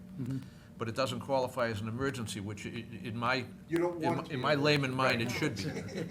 Yeah, I Yeah, don't. you don't want it to be an emergency, because it means that it's, I think they're being proactive, Through the wetlands if it's not. which is a good thing. That's usually the way it plays out. Which, when you're proactive, I think you weigh your alternatives, you look at your choices and pick the best ones, which I think is what the intent is. I'm just saying, we have another 2 weeks or a month. Mhm. Let's dot our i's and cross our t's, take a look at some other things. Look just at to- unintended consequences. Correct. Okay. Because it's the drinking water supply, so Mhm. if we miss something, it could be a lot worse than anything else that we do. I agree. Even worse than Amazon? Come on now. All right, so Well, those, it's my drinking water supply. Yeah, no, that's, I Very important for me. All right. You Anyone- still live in town. Yes, sir. He drinks the water. we don't know that. He could be a Oh, yeah. Poland Spring guy. All right, with that being said, we don't have DP number anyways. Yeah, but I So want to make sure the- that any public gets the a next- chance to speak. Oh, I know. Butters. Do we have any butters here for this project? Yeah, I'm at 1665. Would you please come to the Yeah, you podium, can please? pop up to the podium and We're gonna put you on TV, we're gonna ask you to just tell us where you live and name and address. Then when you're done, you can sing and dance. I am Paula Bai, and I'm at 1665 Great Pond Road. I came here to get some clarity on what's going on and what the extent of this is.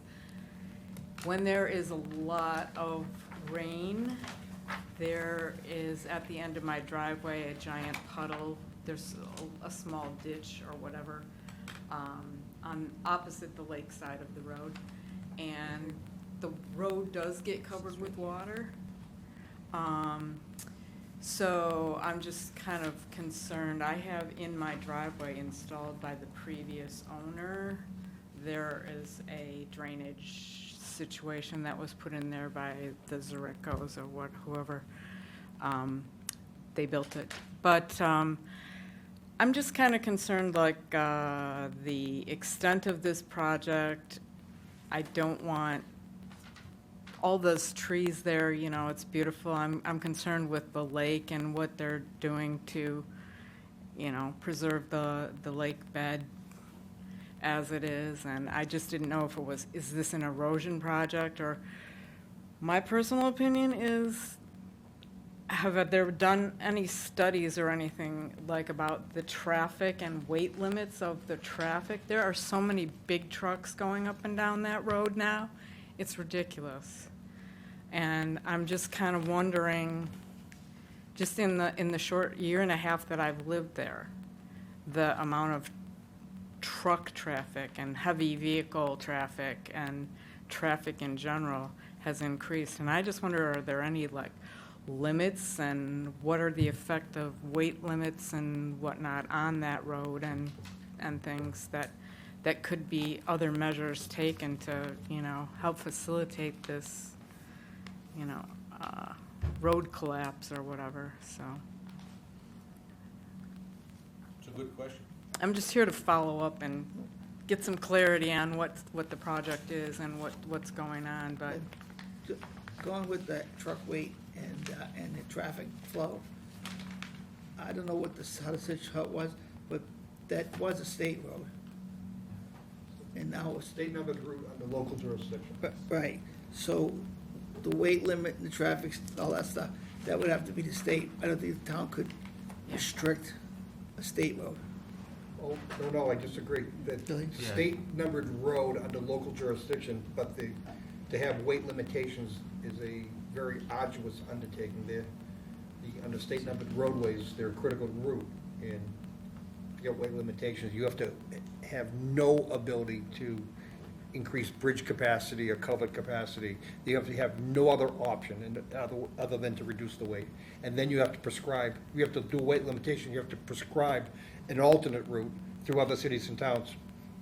The reality is, unless you have a bridge that's failing, you're never gonna get it passed. Yeah, You're not gonna have. that's a tough road to restrict.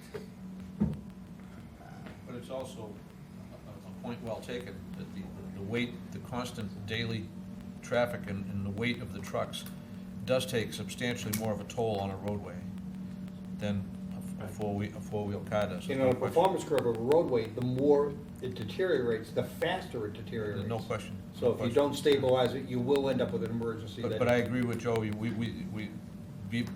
be able to legislate or go to town meeting and put limits on it would be probably impossible. But the limits that exist now in the state for different trucks do exist already. Like, certain trucks cannot exceed a certain weight. That's the only limit that exists right now. And under Chapter 90, the expectation is that your facilities are designed to meet those capacities. And that's it, yeah. So, your point's well taken, but it's also, sadly, we got a better chance That's of, being impossible. we got a better chance of building a Tobin Bridge over there. you know. Okay, well, I just wanna know, what's going on. It's happening in my front yard, so I'm But a I picked up little, on one thing you said, that was exactly seat of the pants reaction that Tony and I had, is that groundwater impact. If you put a cutoff wall in, we want to know the ability for whatever, well, the ability, but because of what it is they're doing with the sheet piling. This stretch in front of their house, is that the sheet piling section, right? Yeah. It is. yeah, Okay. it's right in front of my I house. wanted to make sure it wasn't the stone section. Yeah. So we do want them to report back and Yeah. better, so we can better understand that groundwater migration, because there is a potential that, and we won't let it happen. There is a potential that we need to better understand how this wall might affect that groundwater movement and make that situation. And we won't let it get worse, but it can't make it worse. And to be fair to you too, the catch basins on that side are sort of depressed down into the swale, and they get clogged very easily and very quickly. So Right. it could be a recommendation to the town to, clean them more often, make sure. That would be helpful. I mean, Yeah, I mean, we're very good at spending other people's money. In this instance, spending the town's money. But I think in the overall context of what we're looking at, I don't want you guys to think that you have a limited scope because of what you're getting from DPW. I think that these are reasonable things that we need to ask Correct. and need to be done as part of this project. And if they can't be, then I'm inclined to say, well, until we have a better understanding, I'm not so inclined to let the sheet piling go through at this time. I really want to know what the groundwater and the stormwater impacts are, and that it's not going to make things worse. We need to know that. So we can put a report together and submit it for whenever we come back. And just one other thing that came came to mind as I was looking at the plan is it's paralleling a sewer. Is there any plan to video inspect that 300 feet before and after if you're vibrating 300 feet of piles in, 30 feet deep? I was actually more worried about the water main that goes through there. Well, that too, but I mean. It's closer. We did talk to the operations manager about it. And he doesn't seem to have any concerns on this, but as part of a design, we have to have provisions in place in case something does happen. Is it cast or is it ductile? I think it's ductile. Oh, that's I'm better. not sure. That's better I'm not than- sure. Yeah. I hope it's not cast. Yes. And then the last thing, there's a new drain manhole. Any chance there's money in the budget to make it like a storm scepter or something like that? Get a little last minute cleaning before it goes into, The reason we put it in there because we don't really know the condition of it, so we figured it'd be better to put it in a contract than take it out, than try to do a change No, order I- to put it in. So we're trying to do as minimum amount of work as we can, no, I understand. but if it needs to be replaced, we can. Yeah, it'd be nice to pick up some of that road silt before it goes into the lake. It's And like that- a last stopgap.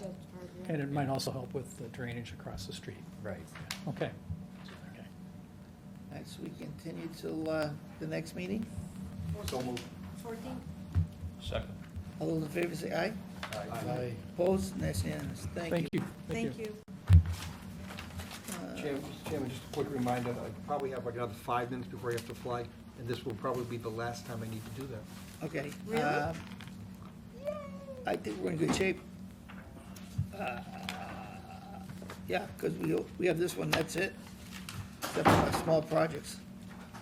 So we got So the modification is trustees of for reservations. 242-1764.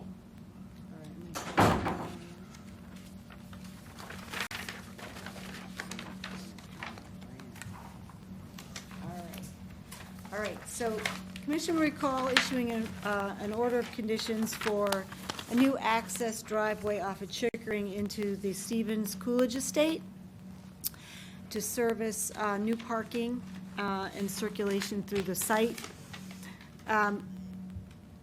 Stormwater management was proposed through a series of swales with check dams and an infiltration basin that was supposed to exfiltrate in 8 hours.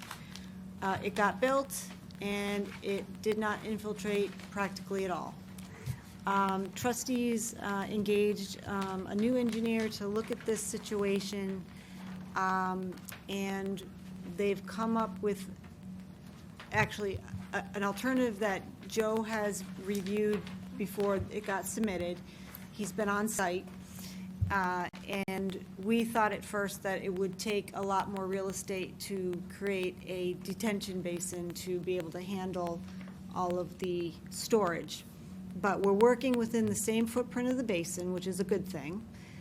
They're proposing installing a sediment forebay.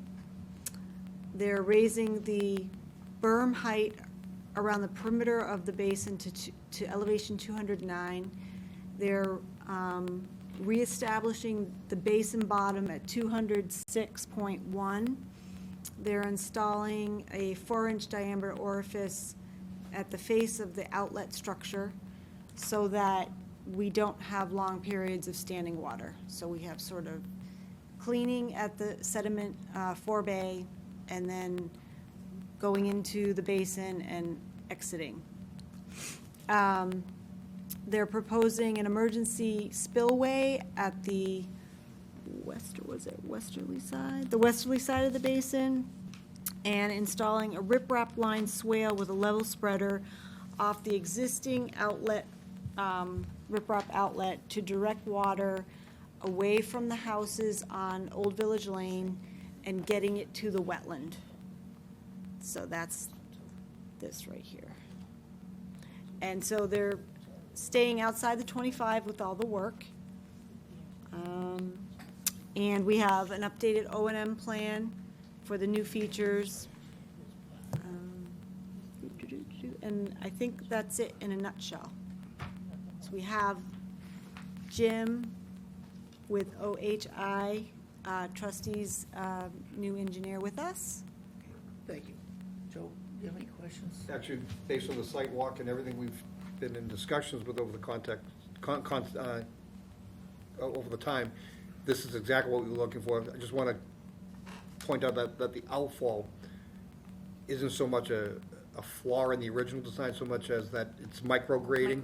The area is so darn flat out there, and the reality is within a contour interval of 2 feet, the water was actually short-circuiting and finding its way over to Old Village Way, and that this is just simply a way of us obligating the applicant to meet the commitment of the abutter concerns, and that's to get the water to the Route 125 drainage. Fortunately, the micrograding, when you stand on the ground, you can see it pretty clearly, and this is exactly where it needs to be. So that's the only reason it's shifting. The addition of the new orifice, that's just so the basin goes dry 48 hours after the cessation of a storm event. So the orifice, the basin right now is around 206 or so. The lowest elevation on the outlet structure is 2065, so there's standing water in the basin at all times. And that's how, the infiltration was intended to work. So we're going with essentially a dry or drier basin, and that orifice will allow the basin to dry. There's no water being retained or held in the basin. It'll flow from the inlet through the sediment forebay over to the outlet structure and out. So even though the original analysis by the other engineer took account for some groundwater infiltration, it wasn't so catastrophic in a volume perspective that you weren't able to raise the raise the berm higher, giving it the same amount of freeboard and putting this new orifice in, and without having to expand surface area. You just had to go higher. That's correct. We're proposing a little bit of grading in the bottom of the basin just to reduce. You can see there's a slope across the basin when you look at the plan. That would be more flat. That provides some additional storage volume for the basin, and the lower orifice will allow that lower, the area between the V-notch weir and the existing bottom of the basin to dry. We reran the drainage calculations using the inputs from the initial peer-reviewed calculations, assuming no infiltration, even though there may be some, there's not a lot. So we just said, let's take the conservative approach and assume zero infiltration, and the post-development flows remain below existing. I'm all set. Thank you. Thank you. Jack? Yeah, conceptually, this seems to make sense, and it seems very convenient that it fits in within the envelope of the area that we have available. However, it seems like it's a kind of a total redesign of this part of the project. And, when we do this, we usually have like a third-party peer review of the revised design. I was wondering if we were doing that as part of this modification. That wasn't our intention. I think what we used was the peer review from the original design. In the original design, that had a couple of flawed components to it. And in essence, this would have been the reaction to the peer review that was done back at the time. And it's simply to back out the infiltration component of it and still confine it all within the same area. If the word wasn't as supportive of being able to stay within the footprint of the existing design, if we needed to stop moving upgrade it and needed to put more basins online in a chain, I think absolutely you're correct. But my initial thought was we might have needed to do that, but the analysis bears out otherwise. The only change in the peer-reviewed analysis that we've made is to eliminate infiltration and add that 4-inch orifice. That's it. So all of the inputs, all of the inflows, the size of the basin, all of that was per the peer review design. So it was a very, in my opinion, a very small change to those peer-reviewed calculations. and yes, we were lucky that the basin as built and as initially designed is big enough that we could make those changes and it still works, but it still works. So, So the volume in doesn't change, volume out goes out the 4-inch orifice or the emergency spillway, Well, there's a- instead of there's a- instead of infiltrating, percolating into the ground. The emergencies truly to exceed those extreme events. The outfall was the orifice, Just a 4-inch so it dries out at the end. There is a V-notch weir above that Yep. that controls the volume at various storm events Right. going out, the main discharge. that's correct. There was no formal emergency spillway on the basin originally. That made me nervous, because that's my name and my stamp on that plan, and I said we have to put an emergency spillway in. And we were asked to extend it, 10 feet beyond the toe of the dike to make sure that there was no erosion issues there, which we're happy to do, of course. And then we did add the sediment forebay into the basin. That was an additional structure. And really the intention of that sediment forebay was to get the total suspended solids down so that we met the Mass Stormwater Handbook. Yep, makes sense. My only other question is, okay, on the downstream side of this, we've got the wetland there, and I recall earlier in this project, we had discussed at great length a culvert that goes under Chickering Road Yes. and down to. Very top center, Yep, that circle, that's where it crosses. so There- we're still utilizing that.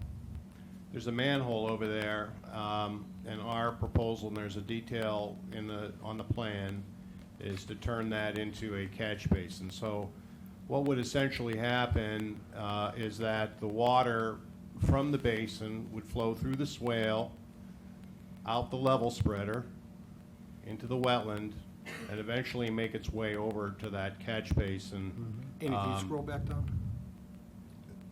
So we're Back showing, up, yeah. we're showing the grade there. That's right near the northwesterly property Right there. corner. Perfect. See, what wasn't clear on 2-foot contour intervals is that grade change is so subtle. In order for the water, they simply had the discharge pointing diagonally towards that culvert, but the water found its way migrating over towards the neighbors. By turning it where we did, it actually picks up that swale along 125 and gets it to that culvert. Got it. Yeah. Without getting to the neighbors. That's correct, that's right. Okay, I'm good.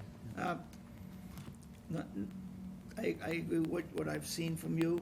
And I hate to say it, but when this project started, we made an all effort to tell these people, the engineer, that we did not one drop of water going over to the abutters. And he did it, or engineered the project. That's where the water went.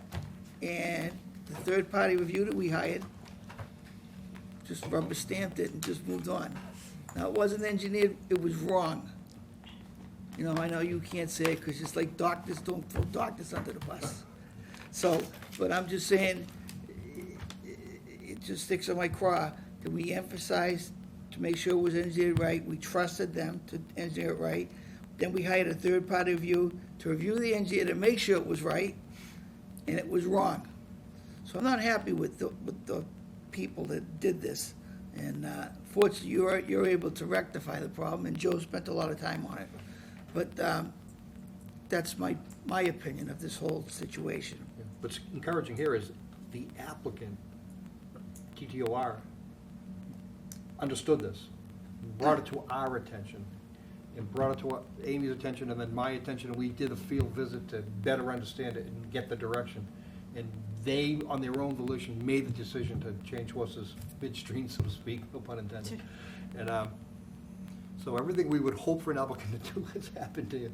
They were good. They were a good applicant and a good permit holder. Yeah, because like I said, giving the abutters more water, the place was sopping wet to begin with. So let's give them some more. Yeah. So, like I say, I understand your position, and I know you won't throw the other guy under the bus, but I'll tell you, I am not happy. Thanks, Joe. Lou, I gotta run. Okay, Okay, Joe, thank you. Thank you very much. Okay, Joe. Al? Be a forward. Mr. Chairman, I actually have no questions on this one. I Okay. have no issues. Sean? No questions? Tony? Couple of minor questions, and I think, you addressed one of them. She reran the TSS removal calculation, Yes, sir. and that was greater than 80% at the end. That's correct. Perfect. The spillway, it's not operational in the 100-year storm. That's correct. And the only other question I had was, is 125 a state layout over there? Because you'll have to deal with them for the catch basin. So there are a couple of reps here from the trustees. They've been in touch with the state. The catch basin is apparently located on the trustees' property. All right. So they're not expecting a mass highway, mass DOT permit on this. I'm fine with that. It looked like it was, and I know it's not a property line survey out there, so it looked like it was in the layout, but it looks like it's photogrammetry, so. Yep, Fine with that answer too, so no questions. thank you.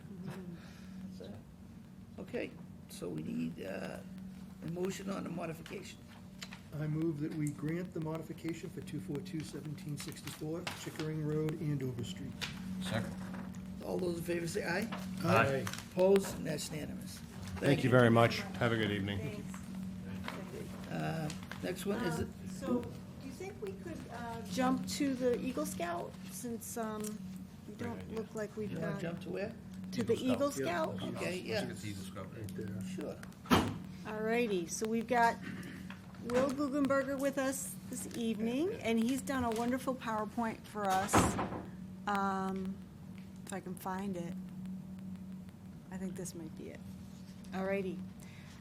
So this is a Bog Bridge replacement project at Wire Hill, and you got the floor, Will. Awesome. So, hello everyone, I'm Will Guggenberger. I live at 234 Blue Ridge, and I'll be presenting my Eagle Scout project, which is Bog Bridge replacement at Wire Hill. I'm also joined tonight by Jeremy Dick, who is the Trustees of Reservation Manager. First, I'd like to thank you all for letting me present at tonight's meeting. You can go to the next slide. Okay, next slide. Just some background information on me. I'm the senior patrol leader of Troop 81, which is in Topsfield, Massachusetts. I have hiked at Wheel Hill with my family and my dogs for as long as I can remember. And when I was, since I'm a Life Scout, when I was looking to get my Eagle Scout, I've been working with Jeremy Dick, who's the trustees manager for Wheel Hill, to identify a need. And the need we identified was replacing a rotting bog bridge. So if you don't mind going back. Oh, I'm sorry, I'm skipping ahead of you. I'm sorry. So the picture on the bottom is just the existing bog bridge that is currently in its place right there. Okay. Good for the next one? Good for the next one. Okay. So the bog bridge is located on a cross trail between the Stevens Trail, which is the yellow trail on the left, and the Wheel Hill Trail, which is the blue trail. This bridge is contained within a previous and open notice of intent that is related to canopy thinning that was done a little bit back. The machine that did the canopy thinning was actually able to do it without taking any parts of the bridge away. So now this rotting bridge is just sitting there needing to be replaced. You can go to the next slide. All righty.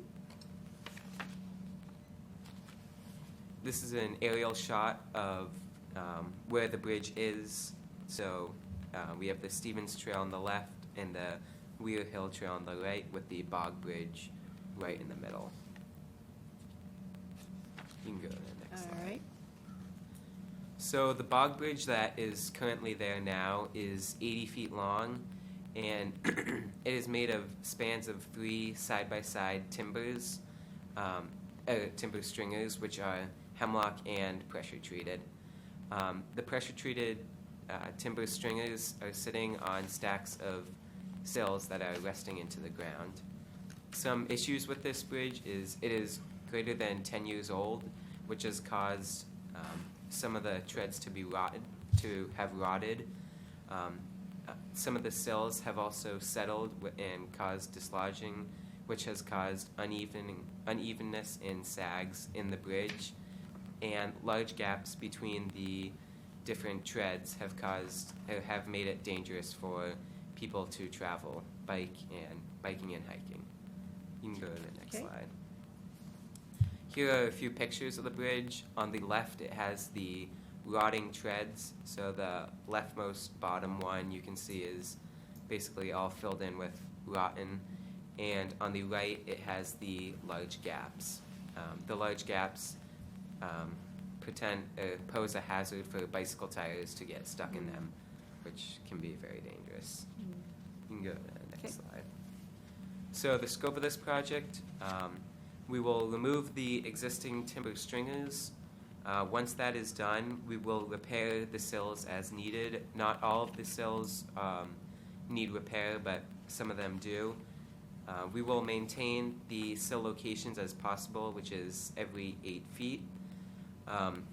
We will add small height to the sills to level the bridge, and we will replace some of the rotted sill timbers. After that, we will install the new timber stringers, which are 3-inch by 10-inch by 8 feet hemlock wood. And lastly, we will add a pressure-treated curb or kick rail, as shown in the photo on the bottom right. That kick rail is made of 2-inch by 2-inch pressure-treated wood, which is raised up on spacers. And that kick rail essentially keeps bike tires from sliding off as when you're crossing, as well as when it snows, it prevents a crown from forming on the bridge. That way, cross-country skiers do not fall off.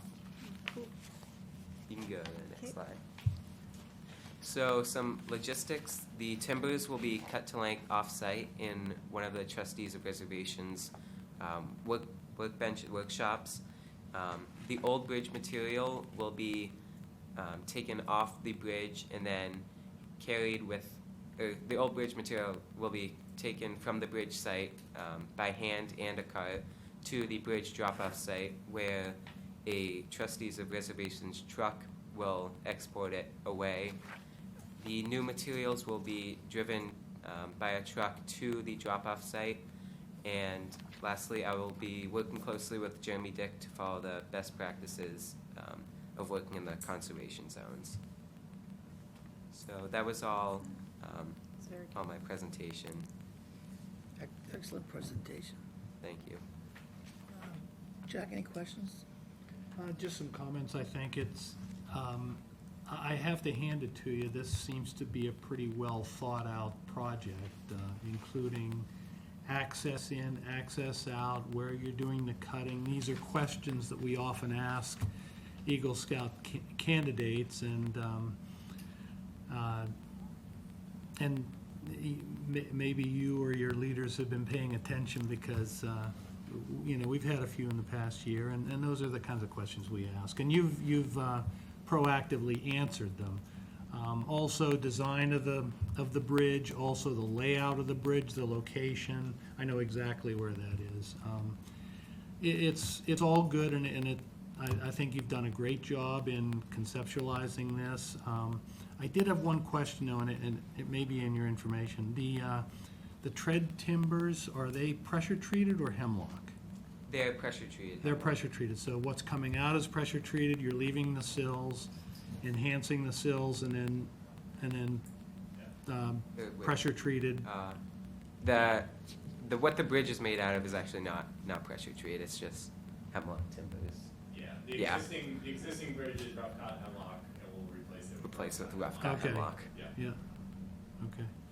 That's all I have. Okay. I don't know who created this. This is excellent. I read the whole thing while you were talking. I was listening to you talk and reading it at the same time. It was very thorough. And I have no questions. William did a great job. Thank you. I have no doubt this will be a successful project. Great job. Thank you. Thank you and your family. Great presentation, Will. Excellent job. Thank you. Are you gonna do this all by yourself? No, so I'll be working with scouts from my troop to help me assist in this project. So I'll be leading them. Great. through it. About how many of you? Approximately 6 to 8. So Excellent. Well, don't work them too hard out there. And good luck. You did a great job. thank you. Great job, great presentation. Did you do the drawings yourself too, or? With help from my dad, but yeah, I did. No, that's, I was gonna say, there may be a career for you in engineering if you, if that's what you enjoy doing, but yeah, no, excellent job, excellent presentation. Thank you. If the bridge is even close to as good as your presentation, it'll be one of the best bridges in town. What does he need administratively from us? Typically, the commission issues a friendly enforcement order to allow the work to proceed. You just have one more comment, Jack. Yeah, what I wanted to say was that this is the kind of project that promotes trail usage in town, and that's very important for the Conservation Commission. It's very important that these trails are walked. That's the best way to maintain them, and we're kind of responsible for that. So, you know, to your, please encourage your fellow Eagle Scout candidates and your troop leadership to encourage trail projects like this, because they really do provide a great community service, especially, and then they especially help us with what we have to do in the care and custody of the open spaces in town. So, thank you very much. And so moved. Okay. Second. All those in favor say aye. Aye. Opposed, and that's unanimous. You all set, and good luck with your project. Thank you. Thank you. So I'll get that permit out to you. I'll try to do it this week. Okay. Okay? Thank you. All right. Thank you so much. That was excellent. Thank you. Thanks. Next one is an amendment, 242-1692, requested continue, oh, no, it's continued from, we can't do that. 12:10 What are you on. doing? Oh, continue to 7/14, okay. We already did that. We did So that one? we're to, oh, I'm sorry. Did you No, do we the, didn't. You maybe jump out. I'm sorry, That's right. certificate of compliance and the request for determination for 415 Boxford. Both Have we continued. continued We didn't 12:10 continue Osgood? 12 Osgood I yet. don't believe we have. No, we haven't continued yet. So we have to consult. You shut me off, boss. Yep. I'll move that we continue 1210 Osgood Street to 7/14/21. Second. All those in favor say aye. Opposed, and that's unanimous. All right. Next one is 242-1665, 415 Boxford Street, request to continue to 7/14. So moved. Second, sorry. Attaboy. All right, and then we have an RDA. All those in favor? Oh, all those in favor, say aye. Aye. Opposed, and that's unanimous. Next one is RDA 415 Osgood Street, Boxford Street. Boxford. Motion to Requested- continue. Second. All those in favor say aye. Aye. Opposed, and that's unanimous. So on to small projects. Small projects. All right. NACC 276, 680 Great Pond Road. Okay, so this is, so the project applicant, it apologizes that he could not make the meeting, but I said I'd present and move forward, and hopefully it's straightforward enough that you guys are comfortable. So this is a small project permit for a natural gas connection from Great Pond Road. It's about 70 feet long from the main inside the roadway by way of open trench method, 1 to 2 feet wide, 2 to 3 feet deep. Erosion controls are proposed off the corner of the house to the street between the trench and the wetland. And the work is actually 85 feet from the wetland based on our field inspector's on-site measurements. So they're looking for approval under Category L, and I suggested some pre-construction and post-construction conditions and requiring that unused excavated materials be taken off-site. Thank you. Jack, any questions?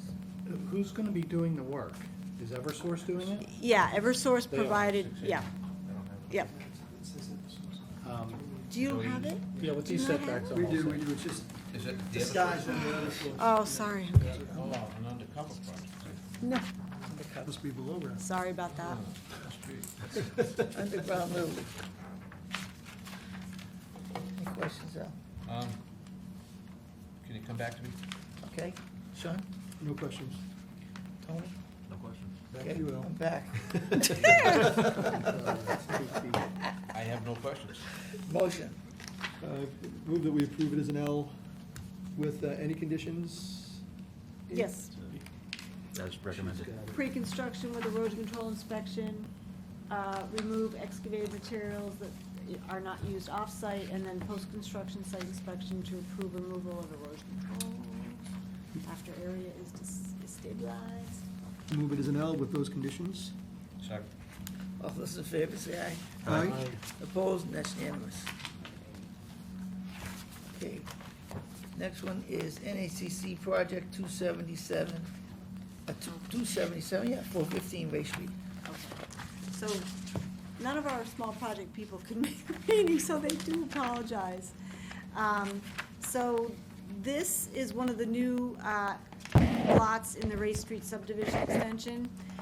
So, they are proposing to create lawn along the edge of the fieldstone wall. So the developer placed mulch, like slash really, to stabilize the area. It was perfectly stable, but they would rather look at lawn than torn up. Mulch fades and Mulch goes away, stuff. it doesn't stick. Right. It costs money every year. You have to keep mulching it all the time. Right. So they want to remove that, loam and seed it, and just create grass. And that's, just inside the 50, not in the 25, along against the There's a wall. the wall. Yep. So they're looking for a category L, just because it didn't really fit into G. They're not really pruning, they're not planting woody vegetation. And then I suggested if there's the mulch stock from the development, that if it remains, remove it to allow that footprint to be loamed. And seed shall be covered with weed-free straw to incubate and protect it. And then have the homeowner provide me pictures once things are growing. I like it. Sounds perfect. Maybe. Is there any impacts other than that area that's hatched in green? No, so There were some other notes on. these notes came before you under a modification. So he just was using the plan that he provided to you to show, everything that's going on. I have no other But you guys questions. approved that Yep. already. No questions. Sean, No questions. No questions. motion. Move that we approve this as an L with the conditions as stated a minute ago by our administrator. Second. All those in favor say aye. Aye. Opposed, and that's unanimous. Last one is NACC 278, 20 Annabelle Circle. Alrighty, so this is project for rehabilitating two existing retaining walls, one along the driveway and one behind the house.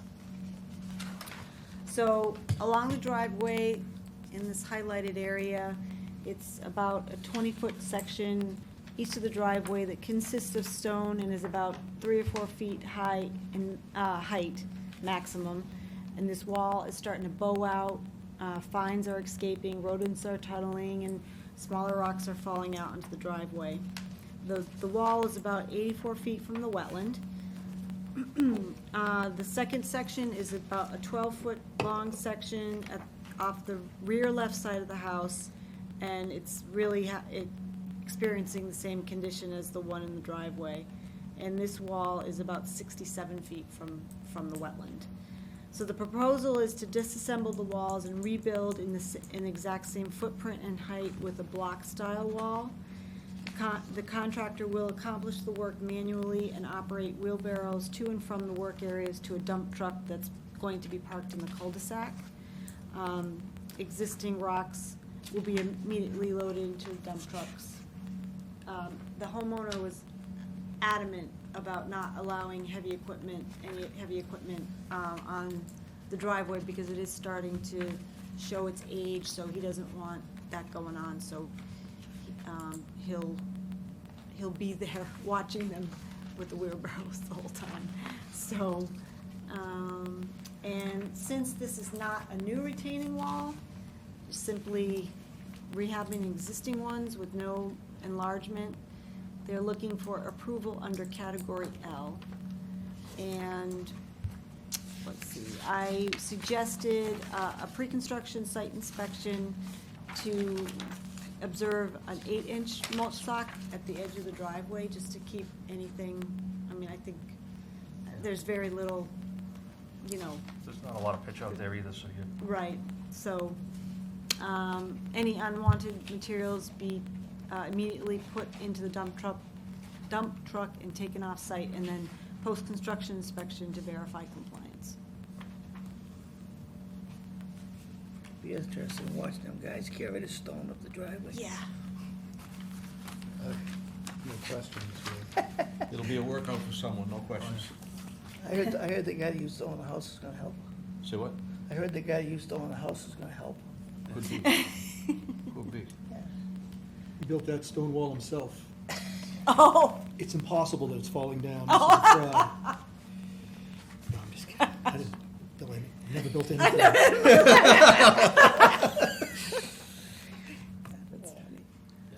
and just for the I record just too, deferred to you. just, No question. this concrete walk isn't there anymore. It was removed and it's shooting off Yeah, that was onto moved by the prior homeowner. So so we do have like an updated, you'll see it in your packet. But this is a more recent plan, and it does show it shooting off that way, just to show you. With the chairman off, we can't move it without the chairman, we have to wait. Okay. I was given no instructions. Oh, to take over? At least if he said it, I didn't hear it. No, I didn't either. Did you hear it? The producer didn't hear it either. I heard it. I think you can take, you can close it, Sure. move it. No, I think he's just going to the bathroom, right? we'll wait. Yeah, we'll wait. We're not gonna screw up somebody's, we're not gonna screw up somebody's permit. Yeah, there we go.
So, guys, so when we compel people to put in cartridge filters so that they don't backwash, what is the actual backwashing? You know, because I have a pool and I have a cartridge filter. What is the alternative? What is it? Diatomaceous It's earth? diatomaceous earth. Diatomaceous earth or sand, Yeah. and, but when you backwash, everything that's on top of that comes out, including the chlorine or chemicals you put Chemicals, in. right. You get the dirt and you get the chemicals, so. So what do you literally just pump it out of the pool itself? well, out of the discharge filter, it? it discharges. Out of the filter? Yeah. uh, Yeah, there's mine like is a a main. spider valve, so Yeah. it reverses the flow through the filter, so all that, there's like these mesh cartridges Fins, inside. yeah. Which, So all the earth sits to, so it pushes it back out and blows it back out, and it's like when you try and caulk your house, you can take find it the out. stuff for months afterwards Really? trying it, yeah. Yeah. We're ready for a motion on Anvil One Circle. Anvil. I move that we grant it as an L with the conditions stated by our administrator. Second. All those in favor say aye. Aye. Opposed, and that's unanimous. Alrighty. Okay. Next, it's decision time. Decision time. 1811, 1600 Osgood Street. Did you get to write that one up? Yeah, I did. You have it? No, I don't. 1,600 dollars? No, You never wrote that one. You Sewer, were- sewer pump station. sewer pump station.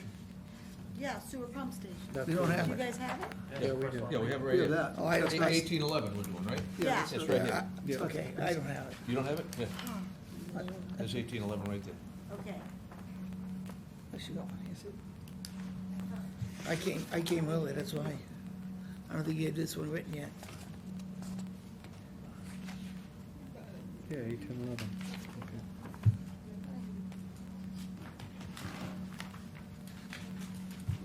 All right, let me get onto it in my computer. Are you gonna be all right? Stop casting. Amy, you Yeah, need you it? can use mine. You sure? Yeah, I can look over too. Okay. That was the only thing I had.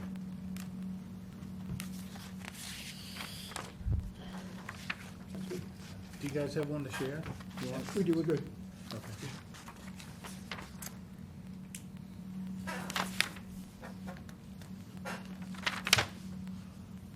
So 35 I crafted for this project and the roadway improvements.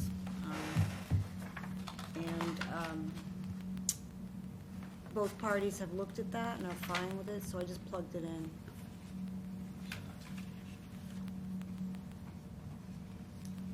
For coordination and such. That's similar to the letter you sent them anyways, right? Yeah. This is a different filing, but are these the same people that were here earlier for 1600 Osgood? No, No, this is the town. This is the town. this is the pump station, the road widening that Mike Howard was here for, and then the main sewer line Last up time. down 125. Yep, yep. This is more This towards is Haverhill, right? This sewer. is at the Haverhill end of the property? Yeah. Yep. Yeah. The That's pump where the pumping station's gonna be at the station is. Yeah, northerly in that- tip in that of meadow, in that 1600, wet meadow. exactly. Yeah, I know exactly where it is, yeah. In the grassy area, Yes. yeah. So, let's see, 10K for So- bond? Saw that. And this is, we're back to the same thing on number 45, the bond. Yeah. Now, that $10,000 bond is for the two projects? No, No, just for the well, state. it's for the, Just for the pump station? well, this covers the pump station and the force mains and all the pipes. So So you this got, bond covers that? well, So it's that's not- why I'm pointing it out to you, I don't know. Yeah, so So, thank you for pointing it out. I would change that to $30,000. yeah, at least. Okay.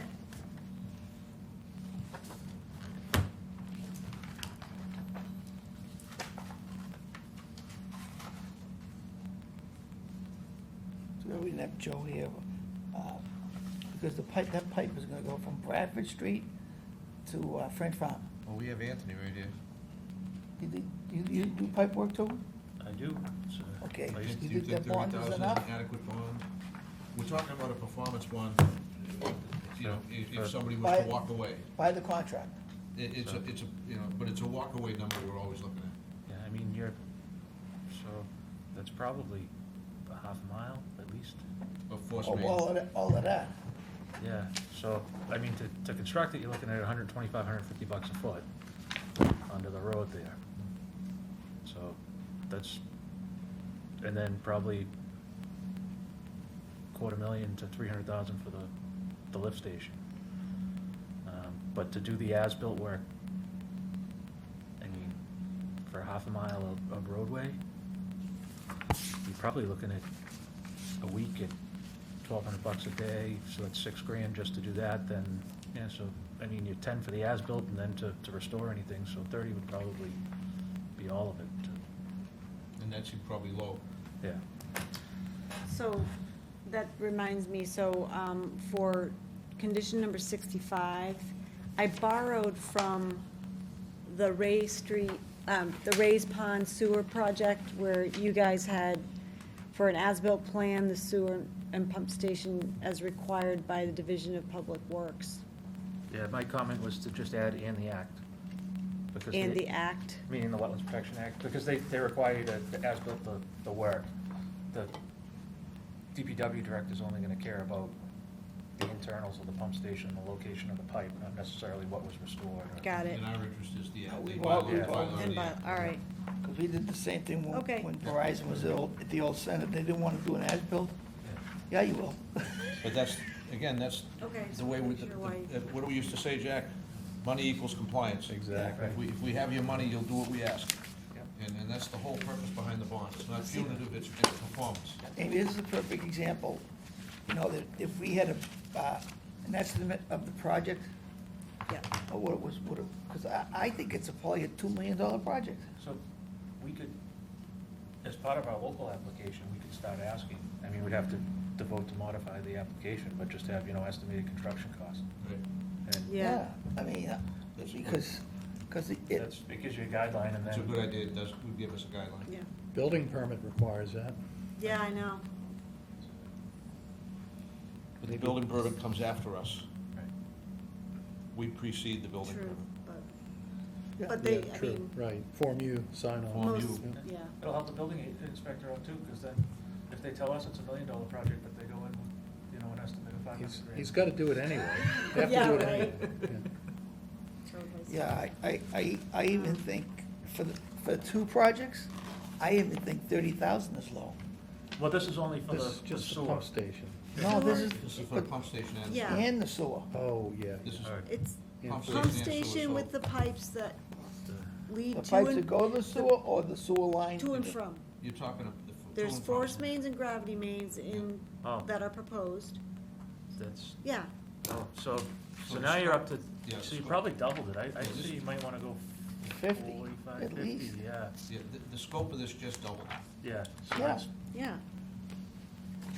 So we got a pump station, and then we've got 2.7 mile stretch. Oh, so it's 3 That's- miles, so, yeah. I mean, not all of it's in the buffer, not all of it's in the buffer, And that's but, it's a big dig. um, I mean, No, but you're that's. going uphill. That's not Yeah. that's not a 14-inch cut and so cover. there's, yeah, Yeah, no, I mean, you're probably $250, $300 a foot when you factor both the gravity and the, yeah, So so. what's a fair, reasonable number? Should we have to take this project over? I mean, I don't think we'd complete the project. Well, we've actually had it happen. That's, I think, On 125, it happened to us once on 125, and we had a contractor walk away from a project, we didn't have anywhere near enough bond money, and it was a nightmare getting it finished. So, it can happen. I mean, I don't think we could bond on the whole project with a straight face. Okay, so let's, Wouldn't- reasonable, wouldn't reasonable, state reasonable For number. reasonable, I mean, 50,000? yeah, I think 50 50?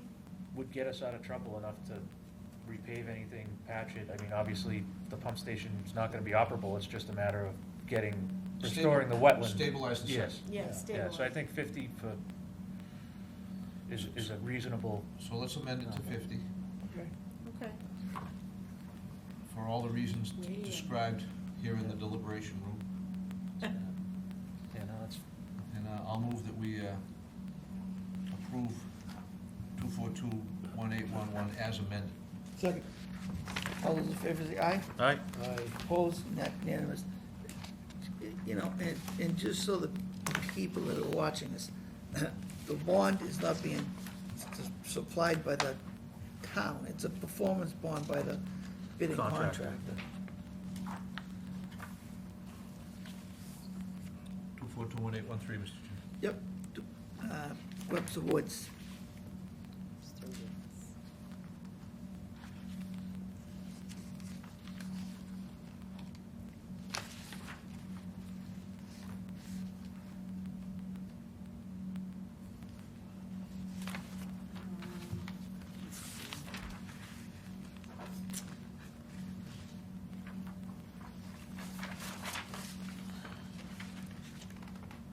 I think I want to add a pre-construction condition.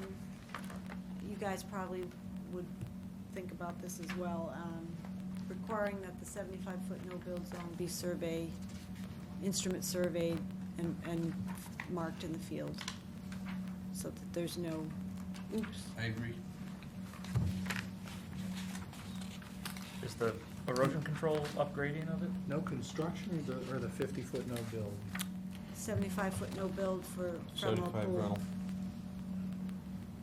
We usually do the no disturb. We usually monument the no disturb. That's why I'm asking. Oh, Yeah. oh, yeah, no, I meant during work, I'm sorry. Oh, during work, You wanna okay. During shoot- work. You wanna shoot the whole line. For 75, Yeah. so that they, before they start work, so they know where it is. Yeah. You know, we used to have a condition similar to that with respect to foundations. We Stake called the it the Cormier rule. foundations. Stake and inspect the foundations before they dig. Yeah, the foundation had to be shot and certified for setback before any other work could take place. We had that on the We boiler have that. somewhere. So- Foundation as-built So plan? can this, what you're saying here, can the language that you're proposing be incorporated into the boilerplate as an additional boilerplate? 'Cause it's a good Probably. idea. Probably. I thought we had that the mean, foundation had to be certified. Sometimes. Because I don't have the plan in front of me. If the erosion control is proposed Yep, in front of the 75, then I'd be happy with them staking the erosion control as the limit of work, rather than the 75, which is gonna be behind it. Got it, got it. You know, so save them a step. and- Okay, yep. let me see if I can find it.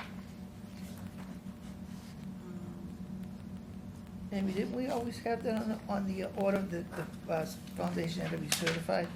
I Yes, thought we it was do. Yeah, It is in no. here, right? It's, Well, it's a patio, so Oh, it's okay. not yes, really- but on new construction, I've seen that for foundations that, Right, I thought so. because we debated that, you know, important, and why is this more important than the other ones? Well, we made a house move, so that Yeah. was the idea. We Oh, I said, know, I worked We for gotta them. give people, So, you'd rather get a heads up when it's the foundation and not the whole house, right? Oh, yeah? Yeah, No, so- it's definitely. Because that oops factor, that pucker factor, when you find out, gee, they missed. Oh, yeah, no, it's, We've had a few. I'm just pulling up. Cast, All right, so you're gonna put that in there? desktop. Yeah, I'm That just pulling up 75 the- foot, Yeah, shoot it? Yeah. Well, we just worded 75 foot of the erosion control line, whichever is closer to the yeah. work. It's gonna be the 75, All right. Okay, very good. because, yeah, because there's a big ledge outcrop, and then the erosion control this way, and the Alright. vernal pool's over here on the other side, so it's gonna be Yeah, the 75. that's, Okay.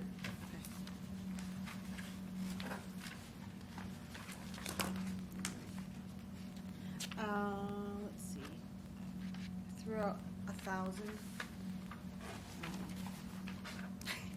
Maybe I'm low tonight.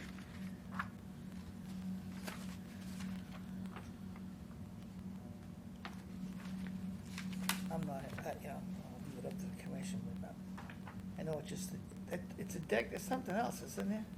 deck and, It's a Some 22 by patio work. 17 deck, stairs, footings, sonotubes, expanded pervious patio footprint with stairs. Yeah. Within existing An footprint. existing, Yeah, Yeah, Yeah, thousands stuff. okay, I think it's right. right. Okay, yeah, that's, Any questions? No? Motion? I'll move that we grant the order of conditions for 221 Webster Woods Lane with amendments? Second. All those in favor say aye. Aye. Opposed, and that's unanimous. And last but not least, 242-1815, 59 Appleton Street.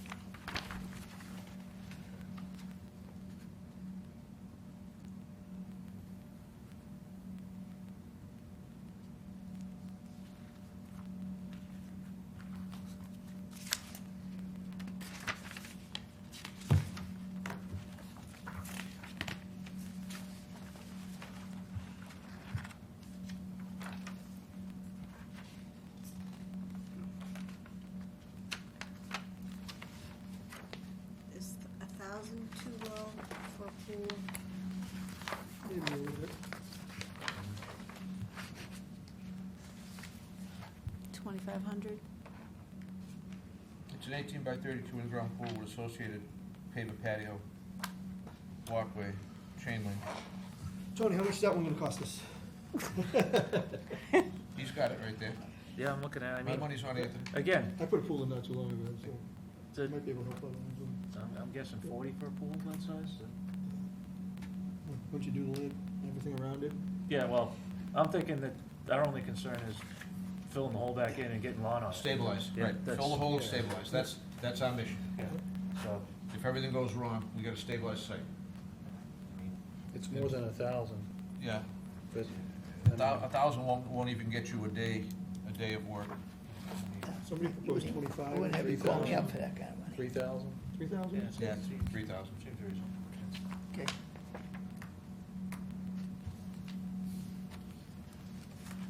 Oh, it's not nice in this say, but the days of $1,000 bonds are over. 1,000's not a lot I of know, money that's- anymore. You know, it was I know $1,000 today. You can barely fill the gas tank up on a triaxle for Exactly Oh, right. my gosh. I move that we approve 2421815 as amended. Okay. We have a motion, do we have a second? Yeah, I second it. Oh, I'm sorry. All those in favor say aye. Aye. Opposed, and that's unanimous. Motion to, Motion to authorize signatures on behalf of, we don't have to anymore. We don't have to anymore. withdrawn. here. Motion withdrawn. I was gonna give her that authority Yeah, I was anyway. gonna say, in case- Right. How where about did it have to come in? You know, I would, I know. I would let her have that authority, just in case we failed to execute a document here. Yep. How about motion to adjourn? Probably good. That was gonna follow. Okay. You guys knocked me off my timing here. I think sometimes we That move to reminds me, adjourn I and then gotta print sign. one of these out with don't we? everyone's name We're printed usually on off it. camera when we sign. Motion to adjourn. Second. All those in favor say aye. I'll do Aye. that, we'll do that. Opposed, and that's unanimous. We stand adjourned.